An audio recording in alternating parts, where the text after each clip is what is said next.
obviously hata hujaweka recording. Sasa iko on sahi. Wow, kama Maisha sisi tunapenda. So tuendelea bana. So ni hivyo, lazima uchange mindset. Useme okay, nimeanza kwenda a new direction. From today ndaanza kuwa na I'll start thinking about money not as evil. Ama the love of money as evil.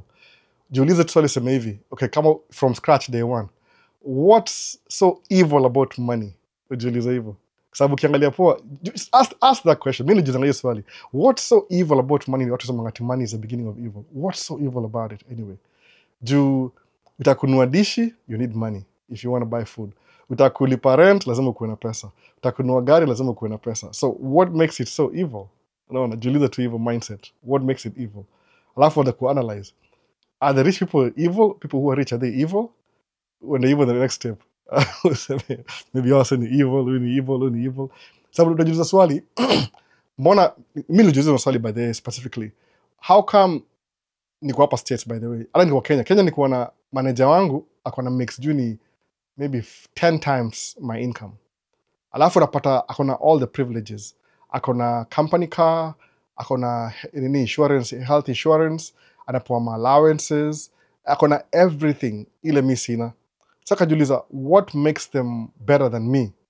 Kuangalia mimi ndio mfanya job ile, unapata kama the bulk of the work ile mfanya si ni manager wangu. So kwa hiyo department yote wala tuko under yeye, all of us tuko na we have itwaje, yeye ndiye anatu manage. So how come yana make more money than sisi? Alafu sisi ndio tunamfanyia hiyo job yote. Kila mtu hujiuliza swali, si ndio? How come yana make pesa passively, the rest of us lazima tukue actively tunafanya job? Sema okay, sawa. What did he do? Amesoma. Okay, kama huyo mdosi wangu alikuwa na experience, kama aliingia hiyo job kama ako 18. So alikuwa amekaa for a long time before yani alikuwa manager over time. Ile tu opportunity alilearn through hiyo nini process pole pole. Hata sijata kama Q&A. Nasema tu example, acha nimalize story kwanza. Aligrow up ile bila anything, any outside force. Kivyake tu pole pole akakuwa manager. So alicreate your department over time. So which means ina make yeye kwa more worthy than mimi. So the whole you can come realize hivi. People are paid more money based on the value they bring. Ongeza hapo to the marketplace. No. Hiyo tu ndio ni value by the way. Si story ati iza kama mimi na wewe tuko exactly the same. Lakini what value do you bring to the marketplace that's more important than mimi? Najiuliza hivyo. Sababu that's what it is. No. Kama if you bring less value, utapata less money. So iza kwa wewe ndio unafanya the bulk of the job. Umeona? The bulk of the job. Kama sama wewe ndio unaosha choo zote kabisa, kama choo ngapi? 15.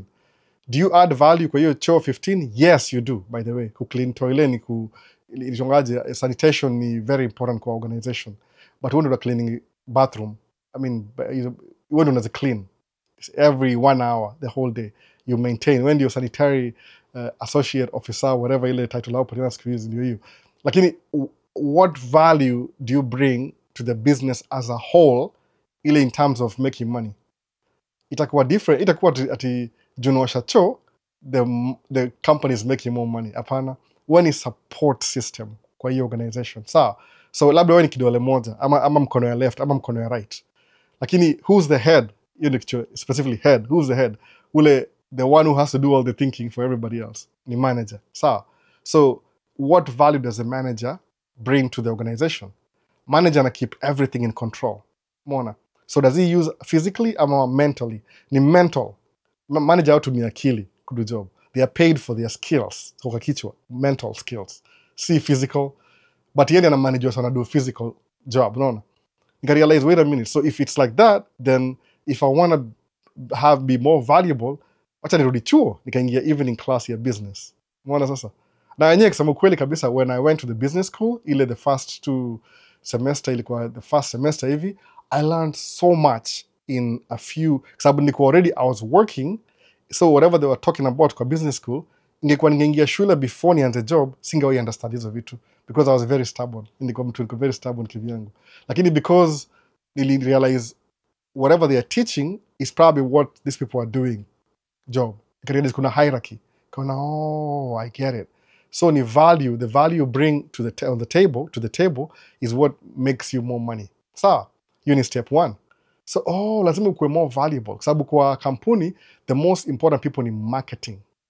Wale wase wanauza hiyo product ndio ina bring pesa in.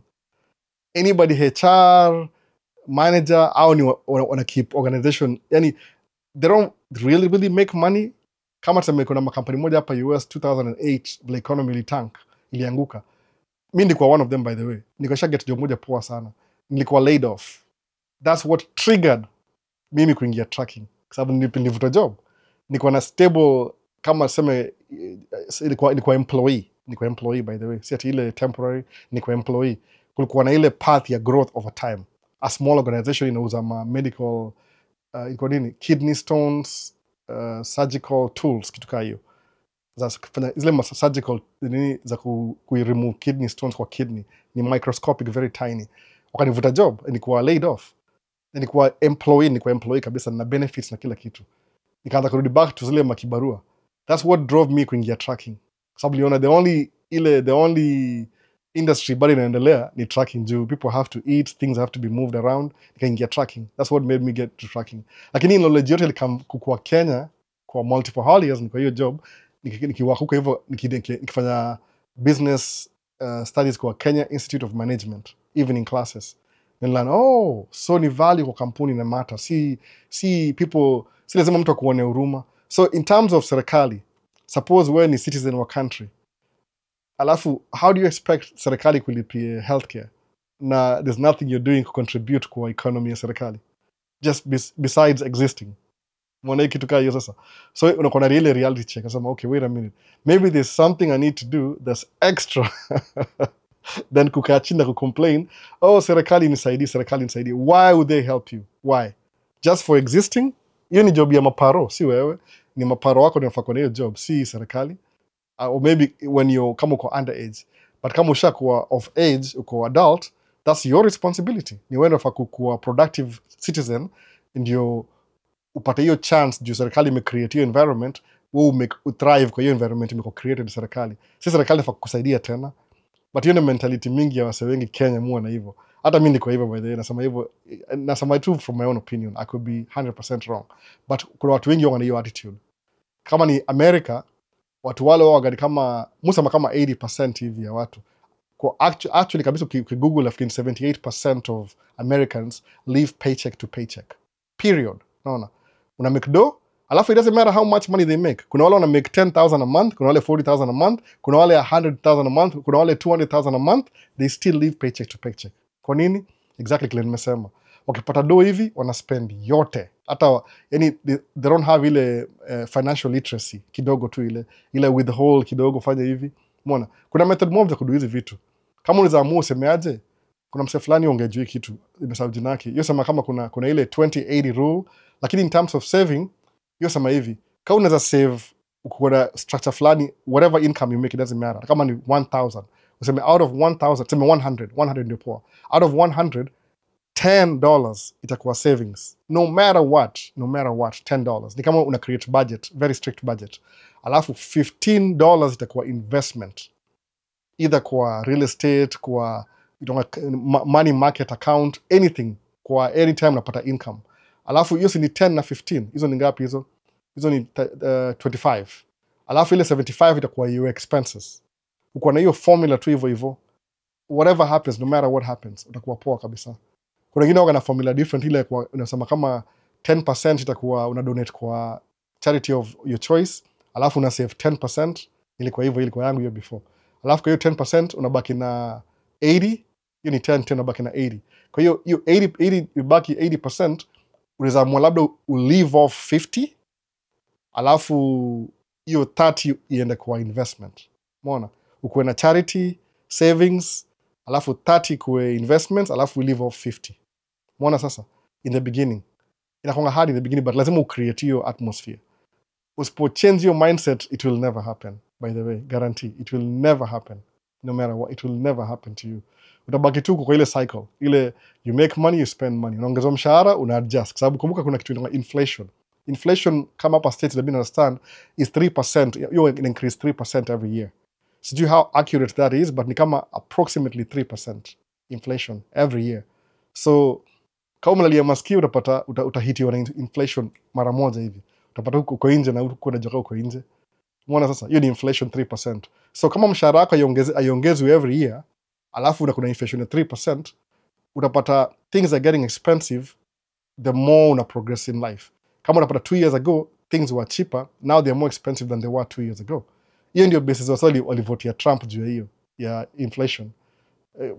Na wanaoruma hawajui kama hiyo inflation yenyewe iliko created na Trump. So Trump alicreate inflation, akalose election, akapatia Biden, akatry kuifix. While he was fixing it, wakamvotia Trump tena arudi tena and increase inflation. So inflation is one thing. Kuna wase who participate in inflation, which is American is 78%, au participate actively. Remember, kuna lifetime membership ya inflation. Nasema kama joke lakini ni ukweli. Alafu kuna wale wase wana opt out of inflation. Au kama ni 78%, unabaki na ngapi kwa 78? Fikiria vizuri. 22% wana opt out of inflation. So unapata very funny ni hivi, kama 80%, to me 80% to the nearest 10, 80% wana participate in inflation, they suffer the consequences. 20% wana benefit 3 or 4 times. Muona sasa? So angalia difference. So inflation, as much as kitu mbaya, it could be evil for 80% of the group, but poor sana kwa 20% of the other group. So mujiulize hivyo, where do you want to be? Do you want to be kwa wale wana participate actively membership in inflation, ama kwa wale wana benefit na inflation? Unaelewa? Kwa sababu kama tuseme mimi niko 20% kuna apartment building kama 30 units, alafu inflation happened. Do you know what's gonna happen? Rent yangu inaenda juu. My rent, na if ni increase rent, ndio ni match up kwa market. So if I'm a landlord, am I participating in inflation, ama am I benefiting from inflation? Unaona difference? So lazima useme hivi, wacha ni strive kukua 22% of the population, si 78%. Kwa nini? Kwa sababu I'm not an active participant kwa inflation, mi na benefit na inflation. Unaona? So hiyo ndio difference sasa. So kama wewe ni rich, so kwa sababu every time kuna president kama Trump hivi, ako Republican, rich people get richer. Unaona? Ubaya ni ile kwa hii ethics, mtu rich, asa mangani focus you trickle down economics. That's not what happens. Watu rich wakikuwa rich, kama inaingia kwa kichwa yao, wanakuwa na ile self-preservation. They want to be richer. So wanasahau story yao responsibility. Binadamu bana huwezi mtrust. Sema, if you make them more money, it will trickle down to everybody. Aongezange mshahara. Watasema, if I'm making money this easy, let me keep making money. Kwani ndio mbona yoga easy kwa mtu mdosi kwa mekubdo? They don't have to exchange time for money. Pesa yao ni kama ni ideas, unaona? Iko kichwa tu ile, they are playing money games, unaona? The game where few get to play. Ndio hivyo, kuna book moja itwa hivyo. A game few people get to play. Ndio hiyo sasa, hiyo game, money game. Au ni game, au ni passively. Ni kama kucheza chess. Wewe una grind, unaingia job 9 to 5 kila siku. Au wanacheza chess na pesa yao. Ana lose hapa kidogo, sijui 200 million, ana gain 400 million. When your product, ana cash out. Unaona hiyo difference? So you have to choose. Do I want to participate in inflation, ama una benefit na inflation? Sasa wacha tuangalie maswali sahi. Sijui nianzie wapi, TikTok ama nini? Nisahau kurecord audio ya nini? Nisahau audio ya hata nimesahau, ilikuwa audio. Turudi nyuma. Ni kama naweza pata live hapa nione kama kuna swali nimemiss. Kulikuwa na TikTok anasema nini hapa, hebu tuone. Duke of man, imenipita. Naanza na TikTok kwanza juu even after na two back and forth. Maswali kama kawaida. Niko bet msata niluza, how do I come to America? You know, kama the most number one asked question. So I think Avalon is designed for old people. Sema Brawley sema hivyo. Ati je, ni kweli Trump atafukuza wa Kenya wengi, hata wale wamekuwa citizen wa huko? Anything can happen, by the way. Tutasikia tu Alboy kwa Kenya tena. Sijui ndaenda wapi, labda ndaingia Canada kwanza, sijui. Kwa sababu unajua ni iza kwa labda kanasema hivyo ndio ile apate. I think ukiangalia cost and effect, Trump alisemanga 4 years ata build wall. Na ikasimu chini. Ata build wall Mexico, and Mexico will pay for it for 4 years. So ile ana create ile fear, alafu sasa anamvutia. Hebu niuliza, alibuildia wall? Hebu tuulize, alibuildia wall? nasema tu ile from track record. I could be very wrong, by the way. Kusikia niko Canada ukuja niambia Albo, si nikwambia ni hivyo. So alisema na build your wall. Niambie, what do you think is more important kwa Trump? Ni ku build wall ama ku create strategies ile zitammakia ile family estate yake more money? Naona alikam na one agenda last time kwa president, eliminate tax zile zina tax watu wadosi. Yani alipatia watu wadosi the 20% tax breaks. By the way, kaujui alipatia wadosi tax breaks. Ya watu wa kawaida the 80% ilikuwa temporary, ina expire next year 2025. But ya rich people ilikuwa permanent. So that's why unaona mtu kama Elon Musk before the pandemic alikuwa worth 200 billion. Sikia hiyo jina. Sikia 200 billion. Akia nani? Hata hiyo number hata siwezi calculate kwa kichwa changu, siwezi manifest. Alafu after pandemic sasa yuko worth 300 billion. So who do you think Elon Musk ata support? Biden administration ama Trump administration? He made more money akiwa na Trump administration. So ata support Trump, of course. Kwa nini? Juu alisema ata build wall Mexican border. Alibuild hiyo wall. Jiuliza hivyo. Akasema atapatia watu wadosi tax break. Aliwapatia tax break. So what do you think is more important to him? Ni ku build hiyo wall ama ni ku tax breaks? Jiuliza tu hivyo. Yani straight up. Unajua tumia ile musa maka critical thinking. What do you think is more likely? Ku deport watu ama kupatia more tax breaks? Kama ni kuna tariffs, alafu zita benefit watu wadosi, ata implement hizo tariffs. Kwa nini? Ndio watu wadosi will make more money. Umeona? Kwa sababu yana feel kama vile live life yake mostly as a citizen, he was losing when he was making money, he was paying so much in taxes. So hata aingia kwa serikali ndio eliminate hizo zitaje kama hizo red tape. So they kind of control rich people from making more money. Alikamkuzi eliminate zote. Na alifanya hivyo, alipatia rich people walipata permanent tax. I think ni 22%. Before ilikuwa 28%. Alafu watu wengine wote walipewa temporary to expire next year 2025. Alafu maybe Congress na kuvote and decide. What do you think Congress will decide? Itasema to extend, kwa sababu Congress they lost money, now they have to make money. Anyway, so critical thinking too. Naona jitoa kwa ile emotions ya left na right. Mwanga independent, by the way, ile iko katikati. Inaangalia in terms of mostly kwa business, naangalia zile what benefits the business. Sababu ni policies zina vary, alafu kuna ile unaangalia pia watu back and forth. Anyway, so ndio hivyo mzee Bradley, ifikiria vizuri. Akitufukuza sawa, what do we do? Labda ita benefit watu wa rich akitufukuza. Umeona? But according to studies, the more, if America brings more immigrants, ita increase GDP in the next few years. Sababu unajua kama saa hii wana predict kama 20-30 years from now Africa ita develop, itakuwa richer than it is right now. Sababu hii teknolojia saa hii imekam ina surpass zile colonial ile old times. Kuna ile change in age. So Africa is bound kukuwa richer than before in terms of colonialism. Sababu kwa population I think Africa ni 1.2 billion people. Alafu second kuna kama China, India na Africa. So ukiangalia kama China, India na Africa, hiyo ni half of the world population. Unaona? Kama 8 billion. Kuchukua billion, hiyo kama half katikati hivi. Kuchukua Africa, India na China, half. So kama India is doing business in Africa, kuna ile manpower. Na Africa ndio kuna young population, so itakuwa in the next 20 years from now itakuwa more richer than easy places zimetawala richer for western world, some western world. Prediction. Lakini ni very tricky. Useme ati, Albo, that's good news. So kila mimi ndadu, ndakaa tu chini ngoja Africa ikuwe rich. Ukae chini. Kumbuka ule msata kuwa na doya kuinvest when Africa is becoming rich, ni ata benefit. Siwe. Kauna ngojea. Unapata breadcrumbs, trickle down. Zile zita trickle down, that is. Alafu itakuwa mko, so many of you mnangojea trickle down macrams, ikidevelop. You want to be like when you're kuna hiyo financial power, when these things happen, una take advantage. Unakuwa 22%. Unaona hivyo? That's what nasema hivyo. So lingine ni gani hapa? So nasema bro, itakuwaje? Sijui hata poa by the way. Ni prediction too by the way. So nipe iPhone moja bro. Hizi ni job. Siwezi kuwa na simu nafanya, hii ni job, nafanya nayo job hizi. So, ni job, kwanza ni ya deni, hii ni ya deni kwanza personal. Kuna hii super unakuwa phone company, unapatia phone mpya, unalipa down payment kama una good credit, alafu unalipa for the next 2 years.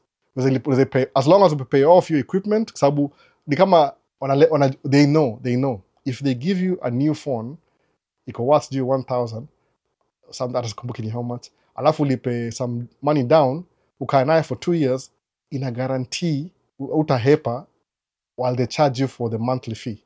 Unaona? Sababu okay, ni moja poa sana. Ni kama subscription based. They have you for 2 years subscription as long as uko na simu yao. So the moment unataka kulipa hiyo simu hivi, hiyo pesa yote unawa. Unaona?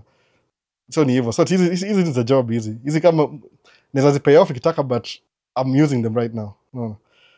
Sijibu unaniomba phone. Ni phone tu, but ni kitu ya job tu. Ningekuwa employee ningekuwa na simu moja. But na business msemo na simu mbili. Jia business. Separate hizo vitu mbili ndio ikue, wanasemanga hivyo, na separate business na personal, inakuwa very good kwa ile accounting ya business at the end of the year. Sawa. So Albo, nipatie visa ya Canada bro. Ontario, Thunder Bay. Mazi nani huyo asemaje? Patrick Ruto. Mimi sina hiyo authority bana. Mimi ni msetu, mimi nikamsetu hapa kamekaa chini. I don't work for the government. No. I don't work for anybody. Tuniombaje vitu hata ni impossible kwangu bana. Sina hiyo authority. You're giving me too much power. I wish ningekuwa naye. Sasa hapa hivi naona iko karibu na Minnesota. Canada ni hapa juu tu, ni kama Minnesota border itonga boundary waters. North of your boundary waters ni Canada. Kuna boundary, kuna kama maji hivi, sijui ni lake kama ni river. Itonga boundary waters Minnesota. East side ni Canada, east side ni Minnesota. Unaona? Iko karibu sana. So Duke of Ngecha asamani tena Patrick Kasongo, wenye ulipewa visa RSGS.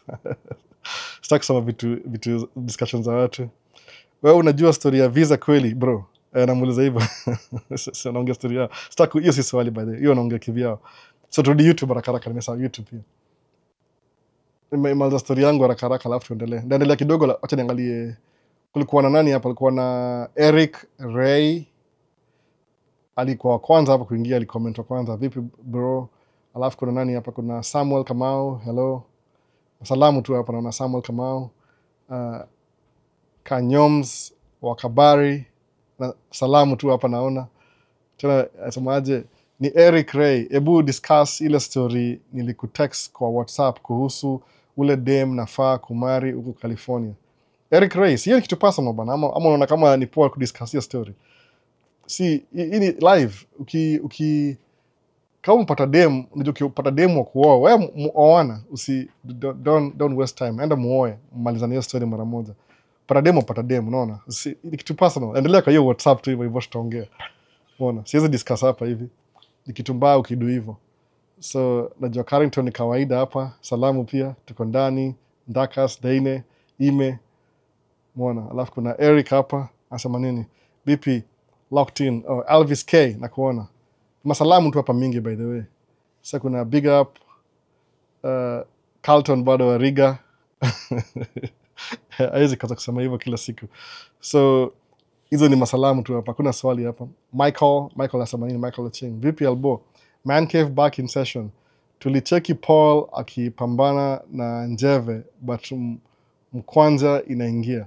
Yeah, Paul ni dere. Paul nilimpata tu hapo, alikamko fuel. Nika alikuwa na run out of fuel, akapitia hiyo gas station. Kusema uli nani by the way?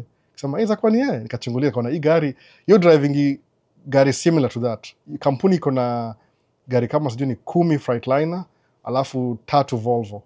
Sasa kwa na drive Volvo moja hapo hivyo. Kusema huyu labda iza kwa ni, acha ni check. Kuchungulia hivi kuna ni msemo mweusi, kujua tu labda huyu ni yeye. Nikaanza kamera bana. Alafu kama haja msaidia ku interview kidogo, akasema sawa. Kusema sawa, tuka interview. Kaenda hivyo. Muona sasa. So ndio hivyo. Paul bado ni DRS hii, but anasema anataka apate experience, ako comfortable. Jua kinua gari yake is the same thing by the way. Same thing anafanya kama dere.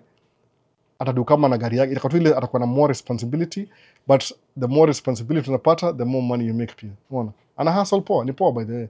Paul yuko determined hata beyond mimi by the way. Si mimi. Paul ni mtu yonga hivi. Anauliza swali na akiuliza hiyo swali ako 10 steps ahead already.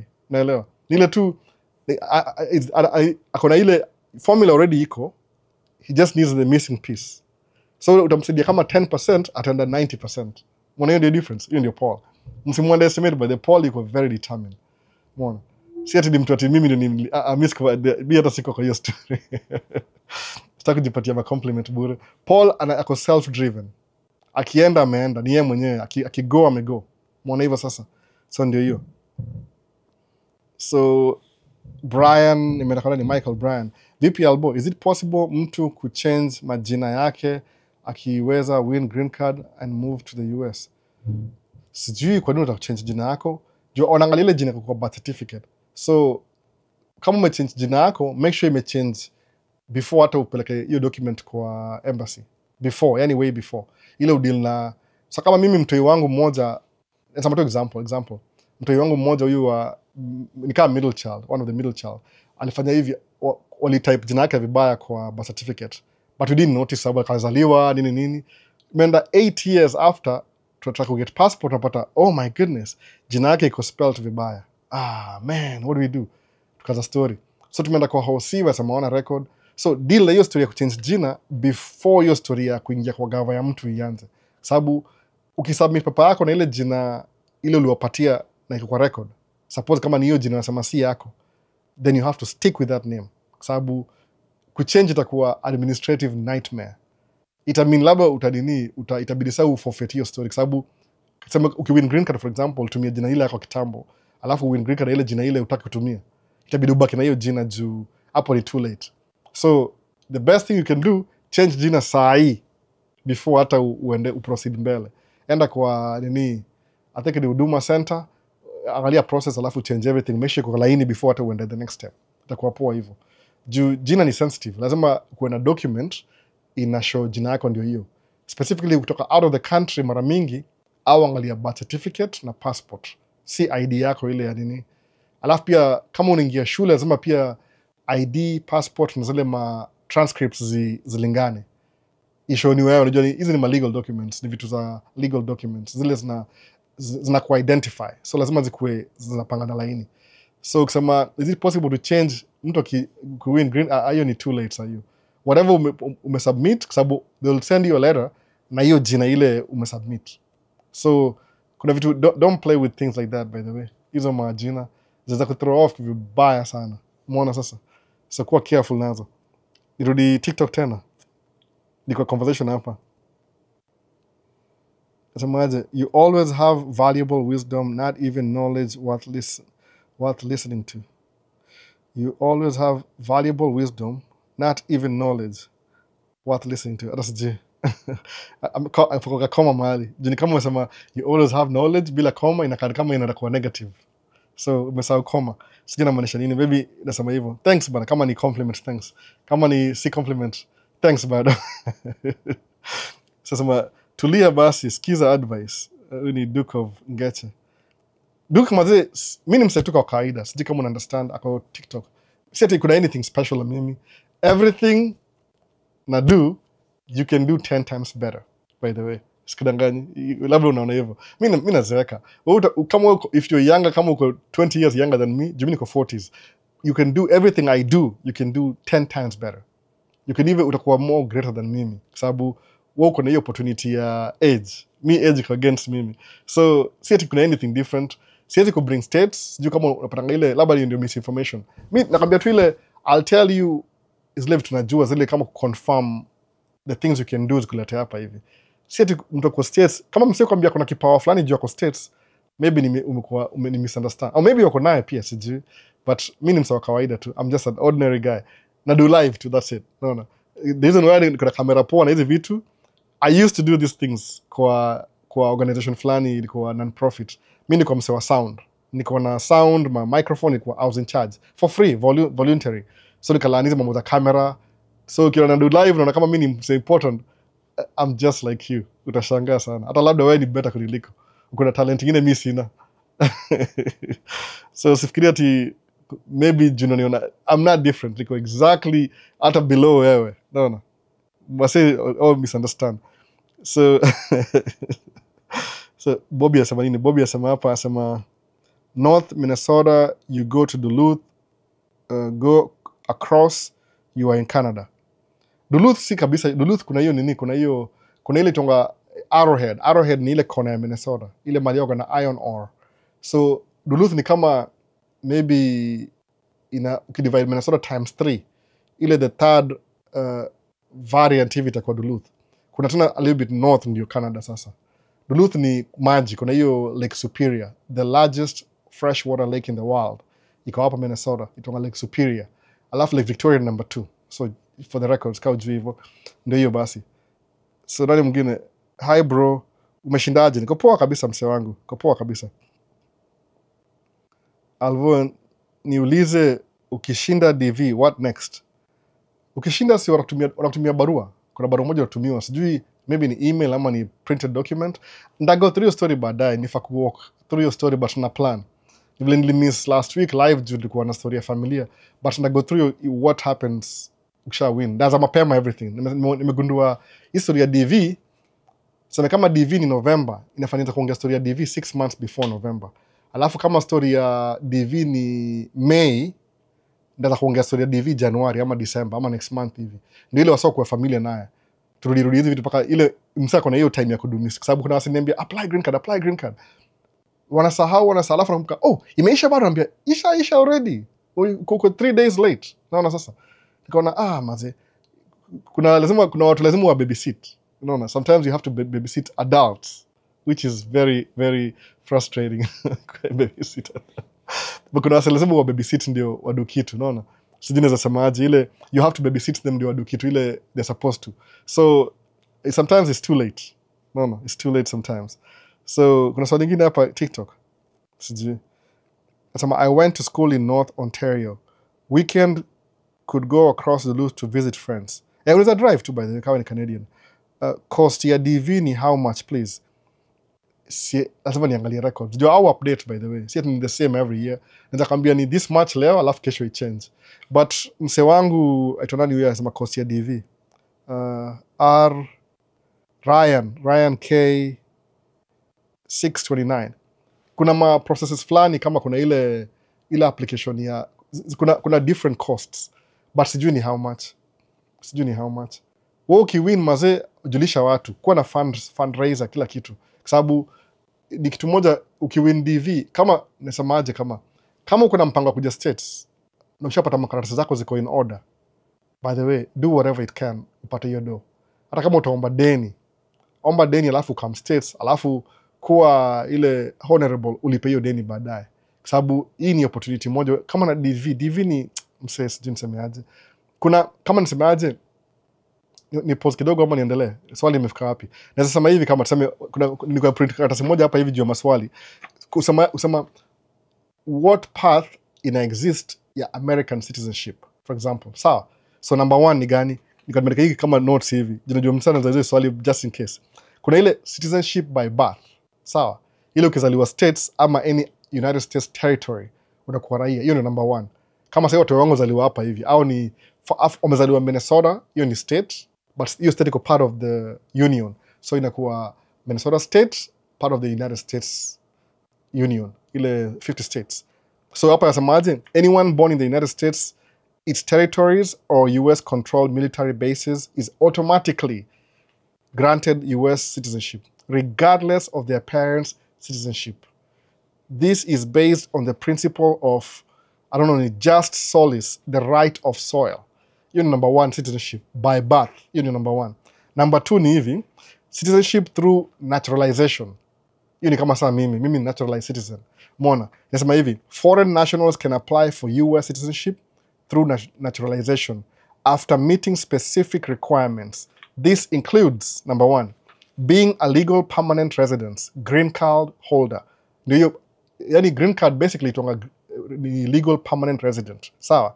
For at least 5 years or 3 years if you're married to a US citizen. Alafu number 2 ni ile requirement kidogo tu hivi. Demonstrate good moral character. Pass an English and civic test. By the way, utatestiwa English skills na civic ni ile how the government works. Ndio hiyo. Kama unaambiwa this is the House, this is the Senate, who's the head of how many branches of government exist, utasema hivyo. Executive, hiyo ni ya president, alafu kuna judicial, ile na majudge, alafu legislature ile ama senators na house na representative ndio legislature, 3 branches of government, unaona. Alafu ile ukienda kwa hiyo appointment ya kuwa naturalization, ule msera anaongea na wewe, they'll just start talking to you, ile anakuuliza, oh, how's your day? Sema, oh, my day is doing good. By the way, hiyo kuongea na wewe, hiyo ndio interview. Mimi nishangaa. Oh, so what time did you get here? Oh, I got here at 9 o'clock. There was a little bit of traffic. Really? Where was traffic? Oh, on the highway, the freeway. So I took an exit. So where did you park your car? Oh, my car is on the two ramps down. So namdescribea, kumbe akiniuliza maswali hiyo na niuliza swali kama tunaongea, hiyo ndio interview my English skills.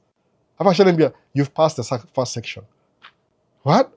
Kwa hivyo, oh my goodness, niko interviewed, nikiongea tu kuuliza maswali. So you kuuliza maswali niko interview, by the way. Sasa, who's the president of the United States of America? Ilikuwa hivyo. Siku hiyo ilikuwa Barack Obama, by the way. Kisaba Barack Hussein Obama, lazima sema jina yake yote. But any name, any first name watakubali. Alafu useme what are the 3 branches of government? Unasema how many states are in America? 50. How many in the inland? 48. Niko najua hiyo story, niko truck driver over the road. Mbona sasa, okay, anyway, hii story naambia tu ile clue ya kuwa naturalization. Tuongee story baadaye. Alafu ya mwisho ni ile taking an oath of allegiance to the United States. So unaapa ya kwamba ni right hand, unaweka right hand, alafu una take an oath. Alafu unakuwa citizen. Hiyo ni number 1 ni by birth, number 2 ni naturalization. So number 3 ni gani? Citizenship by descent. Ni ile a child born abroad to US citizen parents may acquire US citizenship automatically. So kama mimi nikuja Kenya sahi, nikwenda Mtoi Kenya, hiyo Mtoi ni raia automatically. Unaona? This process depends on whether the parents meet certain requirements, such as living in the US for a set period before the child's birth. So kuna requirements kidogo hapo, unaona? Nasema tu hivyo lakini najua exactly what they mean. Wanamaanisha kama wewe si mweusi, kama wewe si mzungu. Anyway, kama ni mzungu, no question. Kuna hiyo salt kidogo hivi ya anyway. Tuendelee.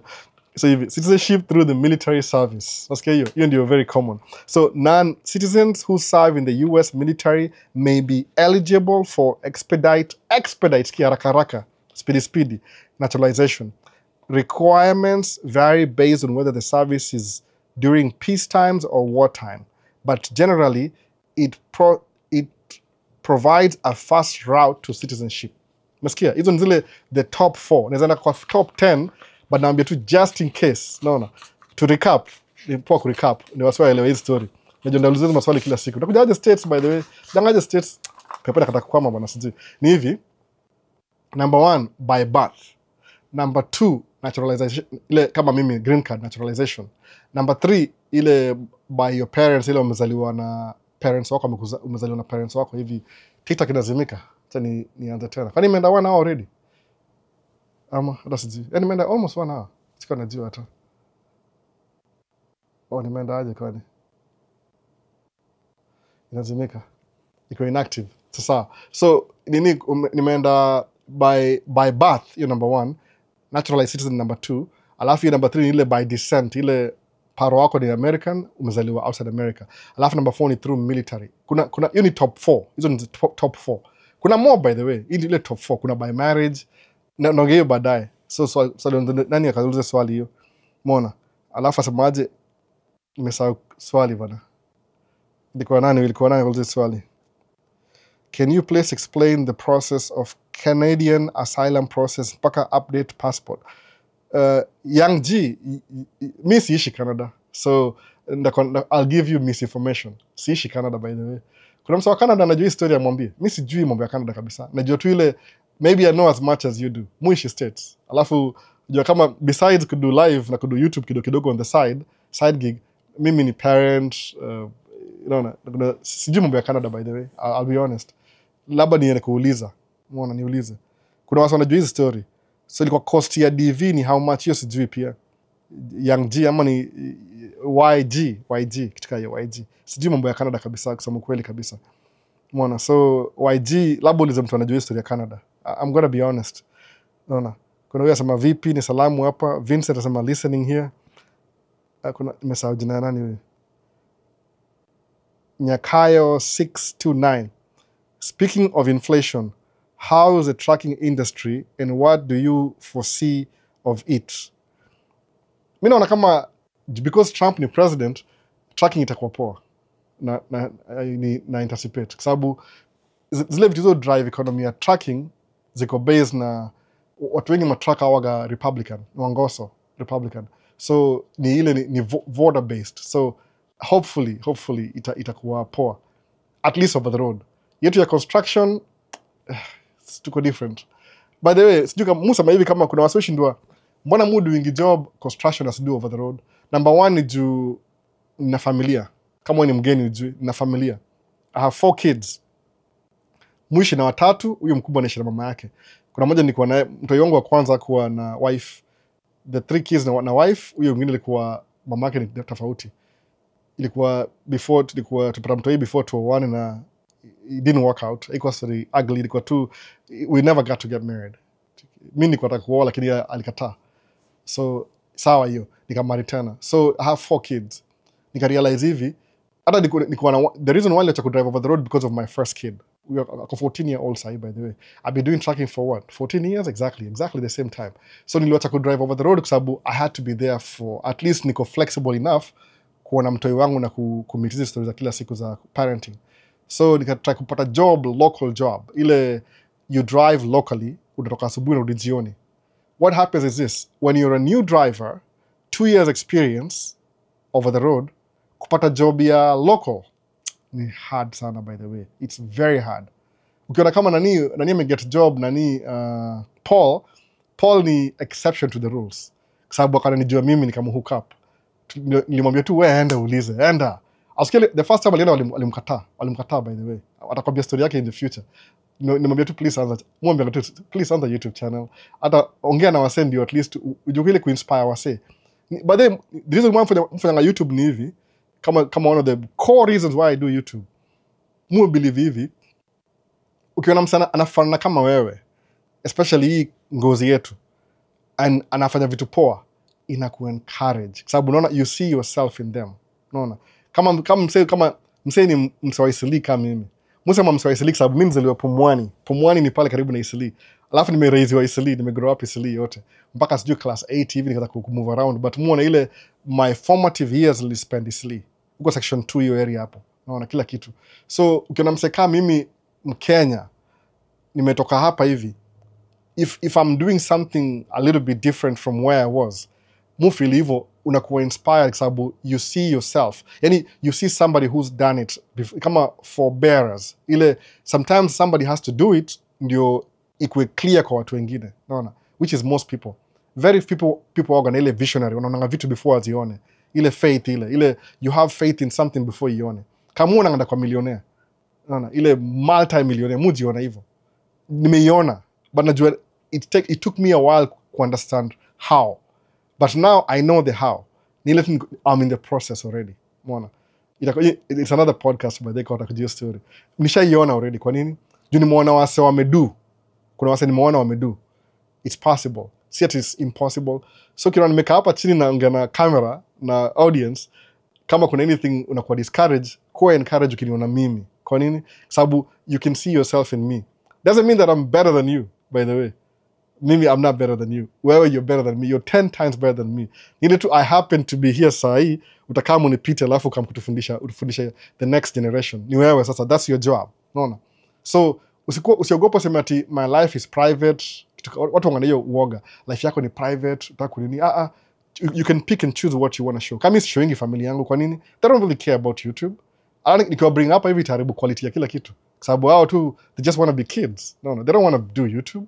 Out of vitu zao. Alafu pia they don't want me to invade their privacy. So siwezi kuwa na bring watoi kwa YouTube. Isi vlogging channel ya family channel ama nini kayo. People they are different. Si kila mtu. Ni ile tu fanya kitu if you do. Kama uko Dubai, make video. Hata kama ni once a month. Ndio mtu ule ana aspire kwenda Dubai ya kuone. When they see you, inawapatia morale. One of us is doing it. Naona. Kama wewe ni President Poland, make video Poland watu wakuone. Kwa nini? Inapatia msasa kuna hiyo njia.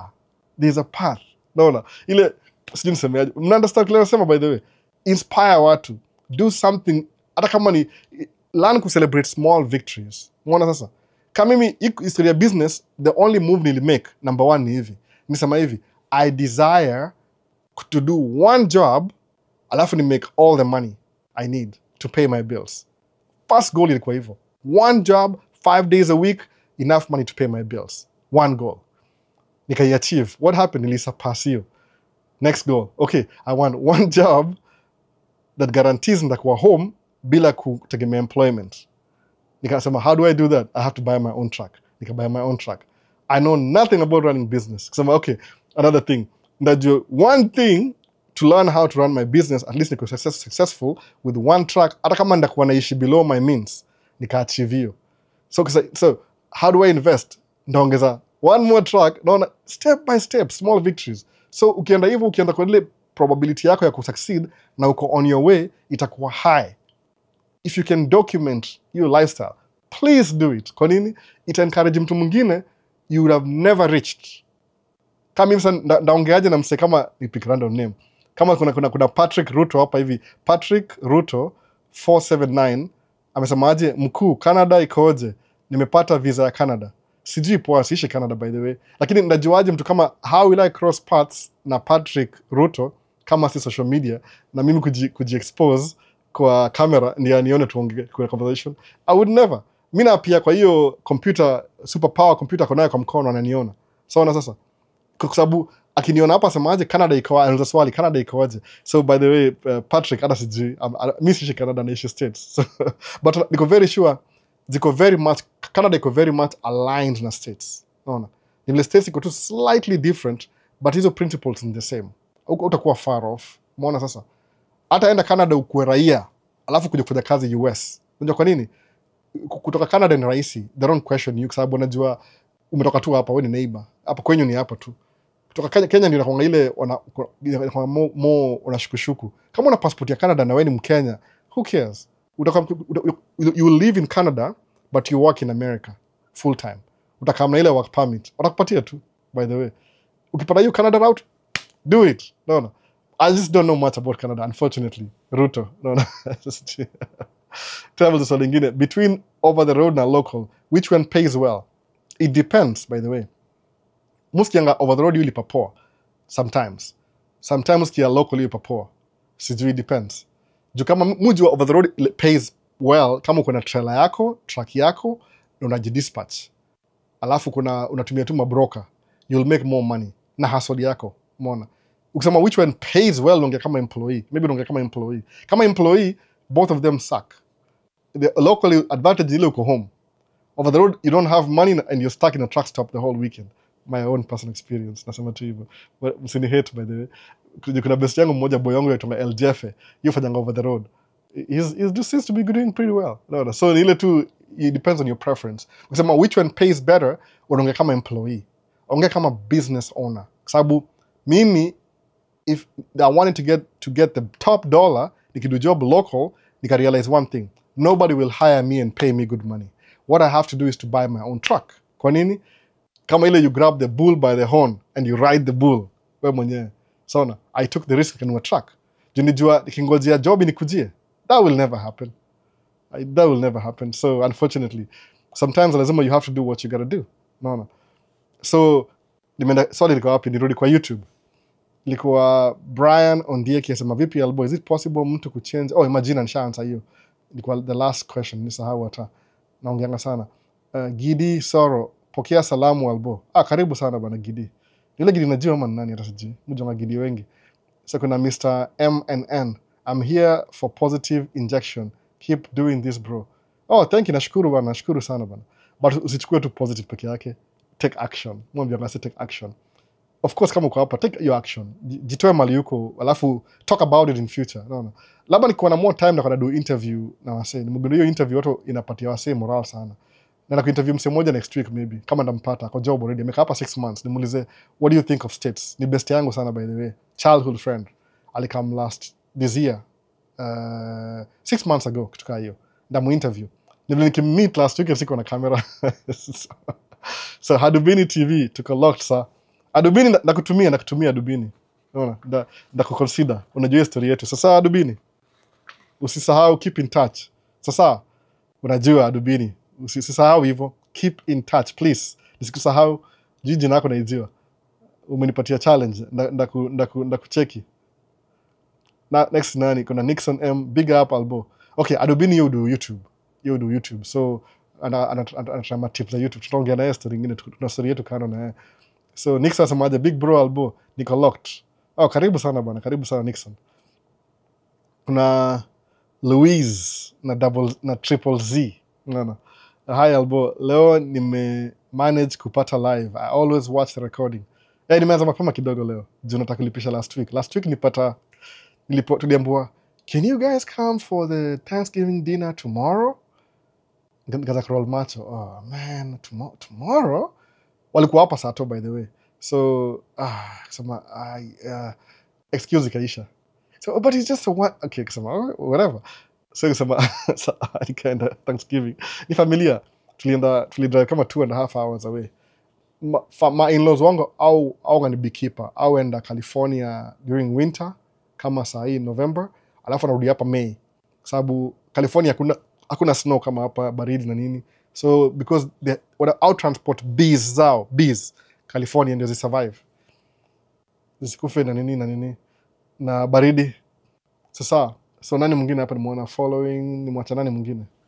Hebu tuone. Canada. Mazeni na miss questions. Kama ni miss question ya TikTok between local kani ukishinda DV wa kunyime visa ya DV itakuwaje? Ni wewe, si ati wanakupatia. Change your mentality. Ni very simple. Acha nikwambie how important DV is. Nani huyo? Jina yake ndio akumbuke. Si mwingi nasema tunasema hivi. Aita nani ukishinda DV ni Kevo, KEVOH, Kevo. Ukishinda DV iko so important that hiyo ndio number 2. Unaona kwa hii list ya the pathway to citizenship. Pathways of citizenship. Kuna 10 by the way, niko na print nikumbuke. But the most important ni ile unazaliwa hapa states by birth, number 1. Number 2 ni naturalization. The clear path ya naturalization citizen ni green card. So kupata green card wewe, you are the exception to the rules. Yani ukiwin green card alafu lose, musema hivi, do whatever it takes upate hiyo green card. Do whatever it takes.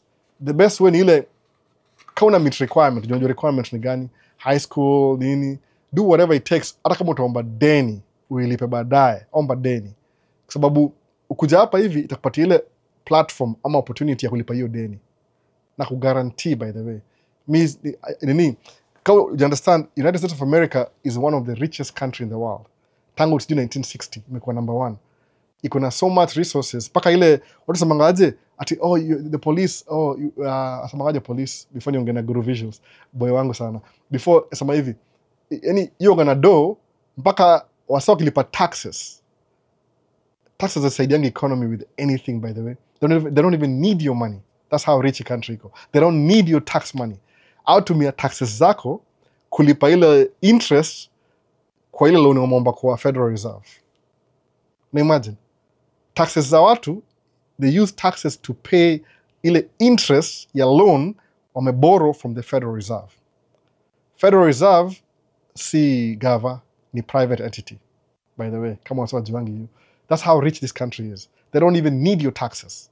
No. So, ukuja hapa kwa hiyo opportunity, ukisema anything, wasema, when America coughs, everybody gets a cold. Shasikia kama hiyo expression. That's how rich this country is. Inaweza anguka in future, mi sijui, but the way iko structured. We imagine, musa mga possibilities zangu, imagine ukuwe na country, iko na 400 years ya free labor. Utawai catch up now kweli? You need to go find your own people, wakufanyia job kwa country yako, for 400 years ndio catch up now. Mona, that's how rich the country iko. So, ukuja place kama uingie kwa hii club ya United States, how are you gonna get poor? Labda ni mindset yako, sijui. Nimesema hivi, nataka very careful tuongee story juu nisilete shida mob, but naongea ile na positive aspect, si na negative aspect. Hii country iko so rich, there's no way uta succeed, by the way. Hata si lazima ni tracking. Tracking ile musema juu, it's my best example kwa sababu this is what I know. Naelewa. But mimi nakwambia wewe kivyako, there's no way uta succeed, by the way. Sikujini kuambia mara ngapi. So please, upata green card, don't do anything. Kuna ile trend imekuwa hapa hivi TikTok inaitwa sijui ni FAFO. No. F out and F FUFO. Trend FUFO. F around, F around and F out. No. You F, don't do that. No. Angalia requirements. Very simple, top of my head. What do they need? Number 1, high school diploma, high school, number 1. Number 2, high school ndio minimum. Number 2, lika jina yako iko sawa. Yani once ushaipata. Don't mess it up, by the way. Usiende uwe mtu mwambozi acha story mob. Pata tu green card bana. Niko wapi saa hii? Acha nikunywe maji. Nimeongea sana. Mtu mia stroke. Kuna label, nionyeshe label. Ni easy kunywa na straw. So Chris ndiye asema hivyo. Githinji, please don't even mess up. Enda ufanye homework. Enda sasa hiyo angalia requirements ya green card. Uisome 10 times. Juu hiyo ndio path yako ya wealth, by the way. Sikia nimekwambia, hii country is so rich, they don't even need your taxes. Wewe niambie, which country hivyo in the world? Maybe China. But China kuna manpower. China kuna citizens, kuna numbers. Hiyo ndio imebeat US sababu kuna numbers. Hiyo ndio difference. US ilikuwa na 4 years ya free labor. 400 years ya free labor. Unaona? From 1916, 1915 huko. No, ni 1619. Nimesema wrong. 1619. Imagine. 16th century. Siku ya King James. Siku ya Shakespeare. Paka leo. Unaona? Wamekuwa na advantage nyingine uwezi catch up. So you'll never fail. No, ni kama useme wasemangaje ile wasemanga your network your net na sahiyo jina nasemaje your net worth is determined by your network. Kitu hiyo. If you have 4 billionaire friends, na wewe si billionaire, it's only a matter of time before wewe uko billionaire pia. No. The company you keep it make who you are. Uko na 4 broke friends, alafu when you're the 5th one utaenda kwa broke. Hiyo ndio analogy, nasema two extremes, but ndio hivyo. So ile proximity hata kuja Canada karibu na States, you be rich sababu mindset ita change. Uta think differently than mtu wako Kenya. Ula jai toka Kenya, jaienda mahali. Kuna msako Kenya na kumdosi sawa, hata hii si message si yao. Lakini watu wengi wa Kenya wadosi wale inheritance, very few wao ni self-made. Very few. Unaona? Unajua hivyo, si kweli, very few ni self-made. Hata hiyo self-made si ni self-made pase. Ni a fancy what people use. Hakuna mtu kama self-made. Elon Musk is a billionaire kanini kwa sababu kuna US government contracts. Ina make sense? Oh, he's the smartest guy ever. Listen, akona government contracts. Kwa nini? Ana contracts na nini? Na NASA wanampatia do. Kwa sababu unajua gava inanga budget. Sijui kuna get your point. Anyway, so just to remove siasa. But ukuja states, there's no way uta-fail. Ni akili yako tu. Uko wewe ni mtu mediocre, hata kama mediocrity bado utakuwa sawa. Utakuwa above average. No. Anyway, tuendelee. Your network is your net worth. Exactly. Marcos amenikumbusha hapa nikachanganyikio jinaongea. The Avengers. So true. So how many years did it take for you to get where you are? Me yangu nisema kama I started nilipay off all my debt 2015. Hiyo nikuja hapa 2007. So 2015, how many years in? Ni karibu ngapi? 7 to 7, hiyo ni 10, 8 years ndani hapa. But nilianza business 4 years in, I think. 2007, 2008, 9, 10 nimeanza mambo ya tracking. Nimeanza tracking 8. So nimeanza business 12. 12 nimeanza business. So the last 14 years. So 4 years nilikuwa I'm trying to figure things out. Alafu 2015 nilikuwa debt free, by the way, debt free. Hata kama nilikuwa na deni, nisemeaje, which is the best thing kwa show. There's a show hapa hivi tena na show kile nasamanga kila siku. Kuna nini moja hapa hivi, kuna app fulani inaitwa Xperia. Unaona Xperia. Sawa. Wacha niwashow Xperia hapa hivi. Xperia. Naandika nini hapa hivi? Naweka hapa muone, naweka password hapa hivi. Unaona? Hii ni Xperia yangu. Naka vibaya. Alafu nimalize na hapo. Tuone kama itaingiana. Umeona? Ina take some time story. Nataka kuwashow kitu, hope nisishow information yangu most sana. Nataka kuwashow kitu, maybe it make sense kama itakuwa good illustration. Kuna jina yangu yote hapa hivi. Nimefungua Xperia yangu by the way. Naona Xperia. Simu, kamera iko wapi? Hata sijui is show. TikTok, si TikTok. Unaona hiyo namba? Itwaje? Dismiss. Hii namba inasemaje? Kama siwezi expand. Xperia. Credit score yangu ni 801 sahi. 801. Juna madini kadhaa zile sijalipa bado. 801. Highest credit score ni 850. So 801 bado kuna vitu nafaa kulipa kidogo hapa nikuwe poa. But at least niko 800, iko over 800 credit score. Nikuja hapa kwa credit kama ni kama tu ile si accurate, but hiyo ni kama an algorithm. Sawa. Tuna kama naweza vuta moja ile kwa clear muone. Nikuja hapa. Sawa, kuna jina langu yote hapa, kuna information. Kama mnaweza ona, wala unajua mambo ya credit card nini? Haiwezi show, kamera iko hapa kina. Haiwezi kabisa mpaka nifiche face. Unaona hiyo namba? Kama mnaona hiyo namba. Ndio hiyo. TikTok. Kama mnaweza ona hiyo namba. Unaona hiyo namba? Hii ni credit score yangu by the way. Credit score 803. Niko na 801, 803, alafu 798. Hizo 3 credit bureaus. Unaona kwa nini? Sasa hiyo ni credit score. That's how yani hiyo ndio kama uko na 8 anything 750 and above, any bank atapatia loan. Uko na access to credit. Sawa. But kuna things you have to do ndio build your credit. Nimelani vitu za credit nilifundishwa na best yangu mmoja aitwa Edgar. Alifundisha hizo vitu by the way. Aliniambia I never understood how credit works. Akanifundisha. So siku hizi mujua perimeters. Use your credit card 30%. Don't even use it sometimes. I never use my own money by the way. Mtumia credit card for everything. Alafu nailipa every month. Kwa nini? Ina bill credit. Sababu lazima ushow ile history ya how you spend money. So credit score yangu ni 800. 803, 801, kuna 3 bureau. Ingine ni 798. Go almost close up hivyo. Unaona sasa? So hiyo ndio financial. Lazima you have to build your credit ndio kuwe good for, kwa sababu kukuwa self-made millionaire, lazima uanze na credit. Lazima utaboro money, uinvest kwa kitu fulani, ina produce. Kuna difference ya liability na asset. Si unajua hivyo?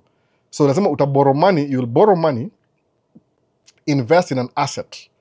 Of course you'll borrow more money than you borrow $1 million leo, alafu itakugenerate maybe 4,000 a month. Inakaa weird, but believe me, your 4,000 ni passive income. See active income. So meaning, suppose you could borrow $1 million leo, alafu lazima uilipie pia. Kuna hiyo ya kulipia. Kama mimi ni borrow money nikabuy nimebuy van juzi by the way. Kama 2-3 weeks ago. Hata sijafanya hiyo video, but nafaa kupost hiyo video. Hiyo van nimeborrow deni. Hata vile nimeborrow hiyo pesa, ndio credit yangu imereduce to 803. Juu nimeborrow hiyo pesa, alafu 3 months itarudi tena bado juu. Unaona sasa? Aishi kabisa by the way. You keep building inakuwa better and better credit score yako. Unaona kwa nini? Kwa sababu una learn how to spend money. Ni financial literacy. So utaboro money 3 months ilikuwa 803, alafu irudi back to 812 ama 815 ama 830. Unaona hivyo? Hiyo ni credit score. Hii ni country kwa hivyo, it's based on credit. Kila kitu ni deni. Unaona? Kwa msata kuingia hapa live co-host, hata simjui. Siwezi mwingisha, hata simjui. Anaka msewa, hata sijui msewa wapi. So ndio hivyo bana. So tuendelea maswali. Next place story credit baadaye. Kuna wasa wageni labda wajuangi. Mbona pepa stick bana? Hata sija switch camera leo. Switch camera leo imezimika. Imezimika sijui kwa nini, nisahau ki plug in. So kuna nani mwingine hapa hivi? Hebu tuone. Any advice on asemaje kwa ndio hapa?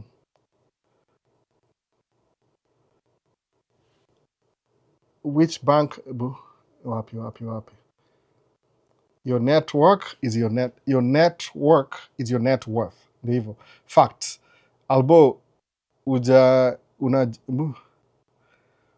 nijibu swali. Umeuliza swali gani Kevo bwana? Swali gani tena nyingine? Si nimejibu ama? Hebu uliza tena Kevo.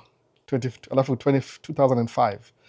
2015, I'm sorry. 2015 ndio nilikuwa Nili pay off all my debt 2015. That's how in my mind in 2015 lakini nikiongelea bali sema 2005. 2015 when nili pay off all my debt. Kuna hiyo story, zonge hiyo story by the way, but ni ile tu hata ni go through my question nime neglect Guru Visuals. Tuned in watching on my way from an event. Guru Visuals ni msewa video sana by the way. Akona YouTube channel. Enda msubscribe kwa Guru Visuals by the way. Alafu mpatie ideas how to make his content ikuwe poa. You make videos. VP Albo, any advice? Advice yako inajenga, keep up. Ole. Ayo ni poa, kama inakuhelp ni poa. But then I'm very intentional. Mufanya kitu ndio kila mtu akwe mnoma. Mi si tolerate losers. Nataka tu watu wa win. That's it. Honestly speaking, sikudanganyi. Deep down inside nataka tu wasewa win. Ile mjue information. That's not mungi Kiswahili. There's onge English but nda increase kwa naongea watu wengi sana. Na naroda. Nisema ndashia na wasee wetu. Hii siri ni poa sana paka si siri by the way, si siri. It's hidden in plain sight. Ni kitu unajua but ile hujaifikiria. Unajua but you don't know. Ile you just not aware but unaijua. Si siri by the way. Unaona? Kitu ina exist. So VP Albo, advice yako hiyo the same umaliza. So intention yangu specifically mfanya hizo video ndio nichanue wase. It's something you know, it's hidden in plain sight. Unaiona but huioni. I don't know why. You choose not to see it. Oh man. So when speaking about mindset, how did you get to the point you decided to have a kid? Cheeky Lady K9. Ananiingilia ni aje. Nilimit dem moja tulikuwa na yeye chuo. Nilimit dem fulani hapa States tulikuwa na yeye primo. Niko Milimani Primary by the way, Milimani Primary School.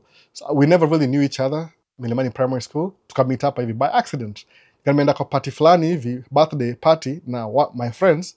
Then I met a girl over there. In Kenya pia. Ilikuwa wa Kenya na wa Afrika, ilikuwa Africa all together. So mimi ni Mkenya. So ndio kasema ati, "Hey, ulikuwa wapi?" So umetoka wapi? Anambia mimi naishi Minneapolis, mimi ni truck driver. So tukameet. Alafu akaniambia alikuwa Milimani Primary. Akamwambia, "Really? Which year?" Tuka realize we were on the same school, the same year, but tukuwai juana. That's it. So tukaanza kujua, exchange numbers. Then tukaanza kuongea. Nilikuwa bado mgeni, sikuwa najua. I didn't have a lot of friends. Yala kamekaka, alikuja hapa States kama ako 18. So then tukaanza kuongea, tukakuwa friends. Ilikuwa from acquaintances to friends with benefits to tunaongea mambo ya marriage. Sawa. Alafu tukaanza kuwa close enough tukaamua tutaoana by the way, which is a good thing kuoa. Kama uko States you kuna more tax breaks kama umeoa. Kama hujaoa at least kuna real estate. Hizo ndio two things. Kwa sababu the more kids you have the more tax breaks unapata, alafu the more real estate you have the more tax breaks unapata pia. So tukaamua tutaoana. Then at some point I change mind. So I wasn't her type. Kitu kaa hiyo. So that's what happened. Cheeky lady, love when dem. Cheeky lady. So some mindset, I wasn't her type. So we have a kid, but we're not married. It was not my choice. My choice ilikuwa tuoane. But that was you go one-sided. If I want to marry you, you don't want to be married to me, what am I supposed to do? Where's the force? So we have a kid, tunashare co-parenting, but mostly my daughter anakaa na yeye. Sababu yeye ndio primary care. Yo kamingi once na while kwangu. So then me my goal iko kumarry by the way and settle down. So then I married somebody else. Mbona? Mpaka niliwa mzungu sasa next time. Nilikuwa Mkenya nikawa mzungu sasa. Sasa siku hizi wife yangu ni mzungu. Then I have 3 kids. No regrets. Don't do what I do though. Don't have kids before you're married. You ni na discourage bado kabisa. Nothing religious based but ni ile economically na your upper mobility kwa na mtoi ni responsibility. Itakatia kwa sababu make the money first then start raising kids after. Ukiwa na kids before you make money itakuwa challenge. Whatever process ilikuwa 2 years it will take 4 years. That's what happened to me. Nilikuwa na responsibility na nilikuwa na try to build business. So ili ni slow down kidogo. That's why nilichelewa kiasi. Alafu pia ile kama ningekuwa suppose uko single and you want to do over the road.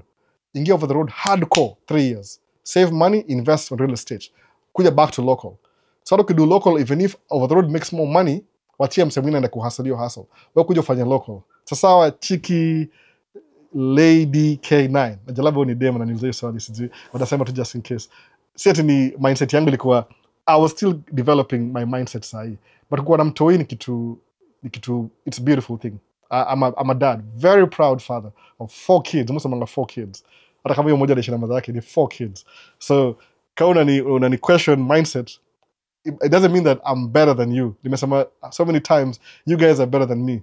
Ni ile I'm exposing myself ni muone mistakes zangu, then jimkuja kama mzi unazurukaruka hivyo, unaona, una avoid. Don't have a kid before you're married hivyo. Mguu kama unarukaruka across the river, usikanyage maji. That's what I'm saying. So see ati I'm holier than you.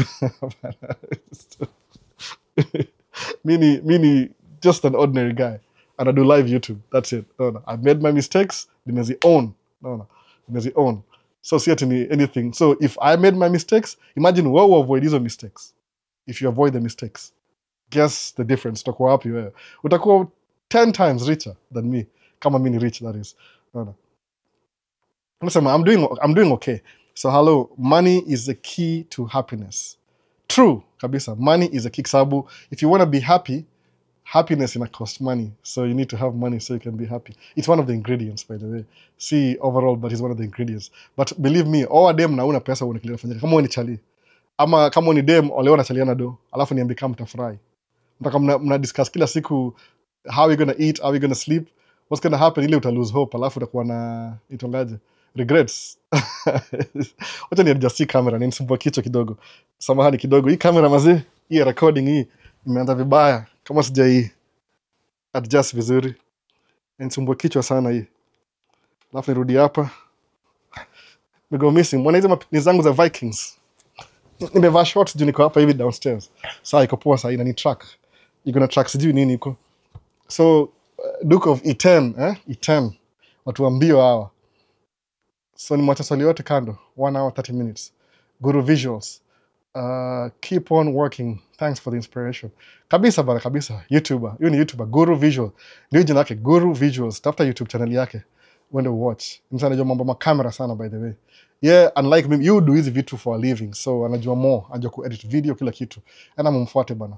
Ako 2,000 subscribers, I think. So hizo likes, mazeni nimesahau. Like video bana, like video. Mkumbusho. No, hata sikuangi na pay attention. Like video inasaidia engagement kwa hii video. So please like video. Kama una watch TikTok, double tap screen ama tukaa hiyo. So kwa usini albo. Ebu Kevo, swali yako ilikuwa gani bana Kevo? Swali Kevo. Sema jibu swali ama vipi? Okay, Balbo mse akaenza shinda green card akiwa golf atafanya aje? Kevo, you need ukiwin green card, win green card. Please stop. Isi swali hiyo Kevo. You know the answer. You need detour. Kama uko golf, zani Kevo, umwatch video yangu, Kevo uko wapi? Uko TikTok, Simi nimpostiwa video ya nani yako TikTok. Huyo mse aitwa nani? Huyo Paul. Ende watch video yangu TikTok, ile the last video nimepost last week. Paul alikuwa Dubai, UAE, 12 years. Aka win green card. Sorry, nimesahau microphone. Aka win green card. Alafu akaenda akarudi Kenya. Aka process kila kitu. Come States. Hiyo si question hiyo. Ukiwin green card, umewin green card. It doesn't matter where you are. Kenya ina qualify. Umeona? Labda you need more information about green card. Nimeongea hizi story kama uko na time, if you have time, ukienda watch hizi ma live kama 4 the last month zikwa jua green card. Green card ni kitu una apply alafu una win. It doesn't matter where you are. Utaiwin tu. Mimi nimekaa huko na green card, by the way. Why do you think na advocate green card sana? Kama ningekuwa msembange kwa gatekeeper ningewaambia msikam states mazee, msikamingi states. Ule Owen samanga kuna wase wengine akutakii mazuri. Unaona? Lakini it doesn't matter how they think about you. Kama sakutakii mazuri, it's more their problem than your problem, by the way. Si wewe. Kama suppose niseme hivi, hata nitumie jina ya Kevo hapa. Kevo niseme hivi, mazee Kevo mimi nakuchukia sana. Nakuchukia tu sana. Alafu ni keep. So nani akuchukia exactly? Ni wewe. How does my words get to you? Haziwezi get to you. Kwa nini? Sababu mimi niko hapa huko. So ukisema unachukia mtu, hiyo hasira hiyo, holding on to hunger, ni wewe inakuaffect more than wale watu wengine. Unaona? It's like the best illustration yangaje. It's like you poison yourself and hoping somebody else dies. You know how stupid it is. Nasema stupid by the way, because I'm very serious. Mimi nililearn the hard way kitu, by the way. Ukikuwa na hasira na mtu, is like una drink poison wewe, alafu una hope consequences za hiyo poison zitaua best yako. That's how stupid kuwa na hasira na mtu iko hivyo.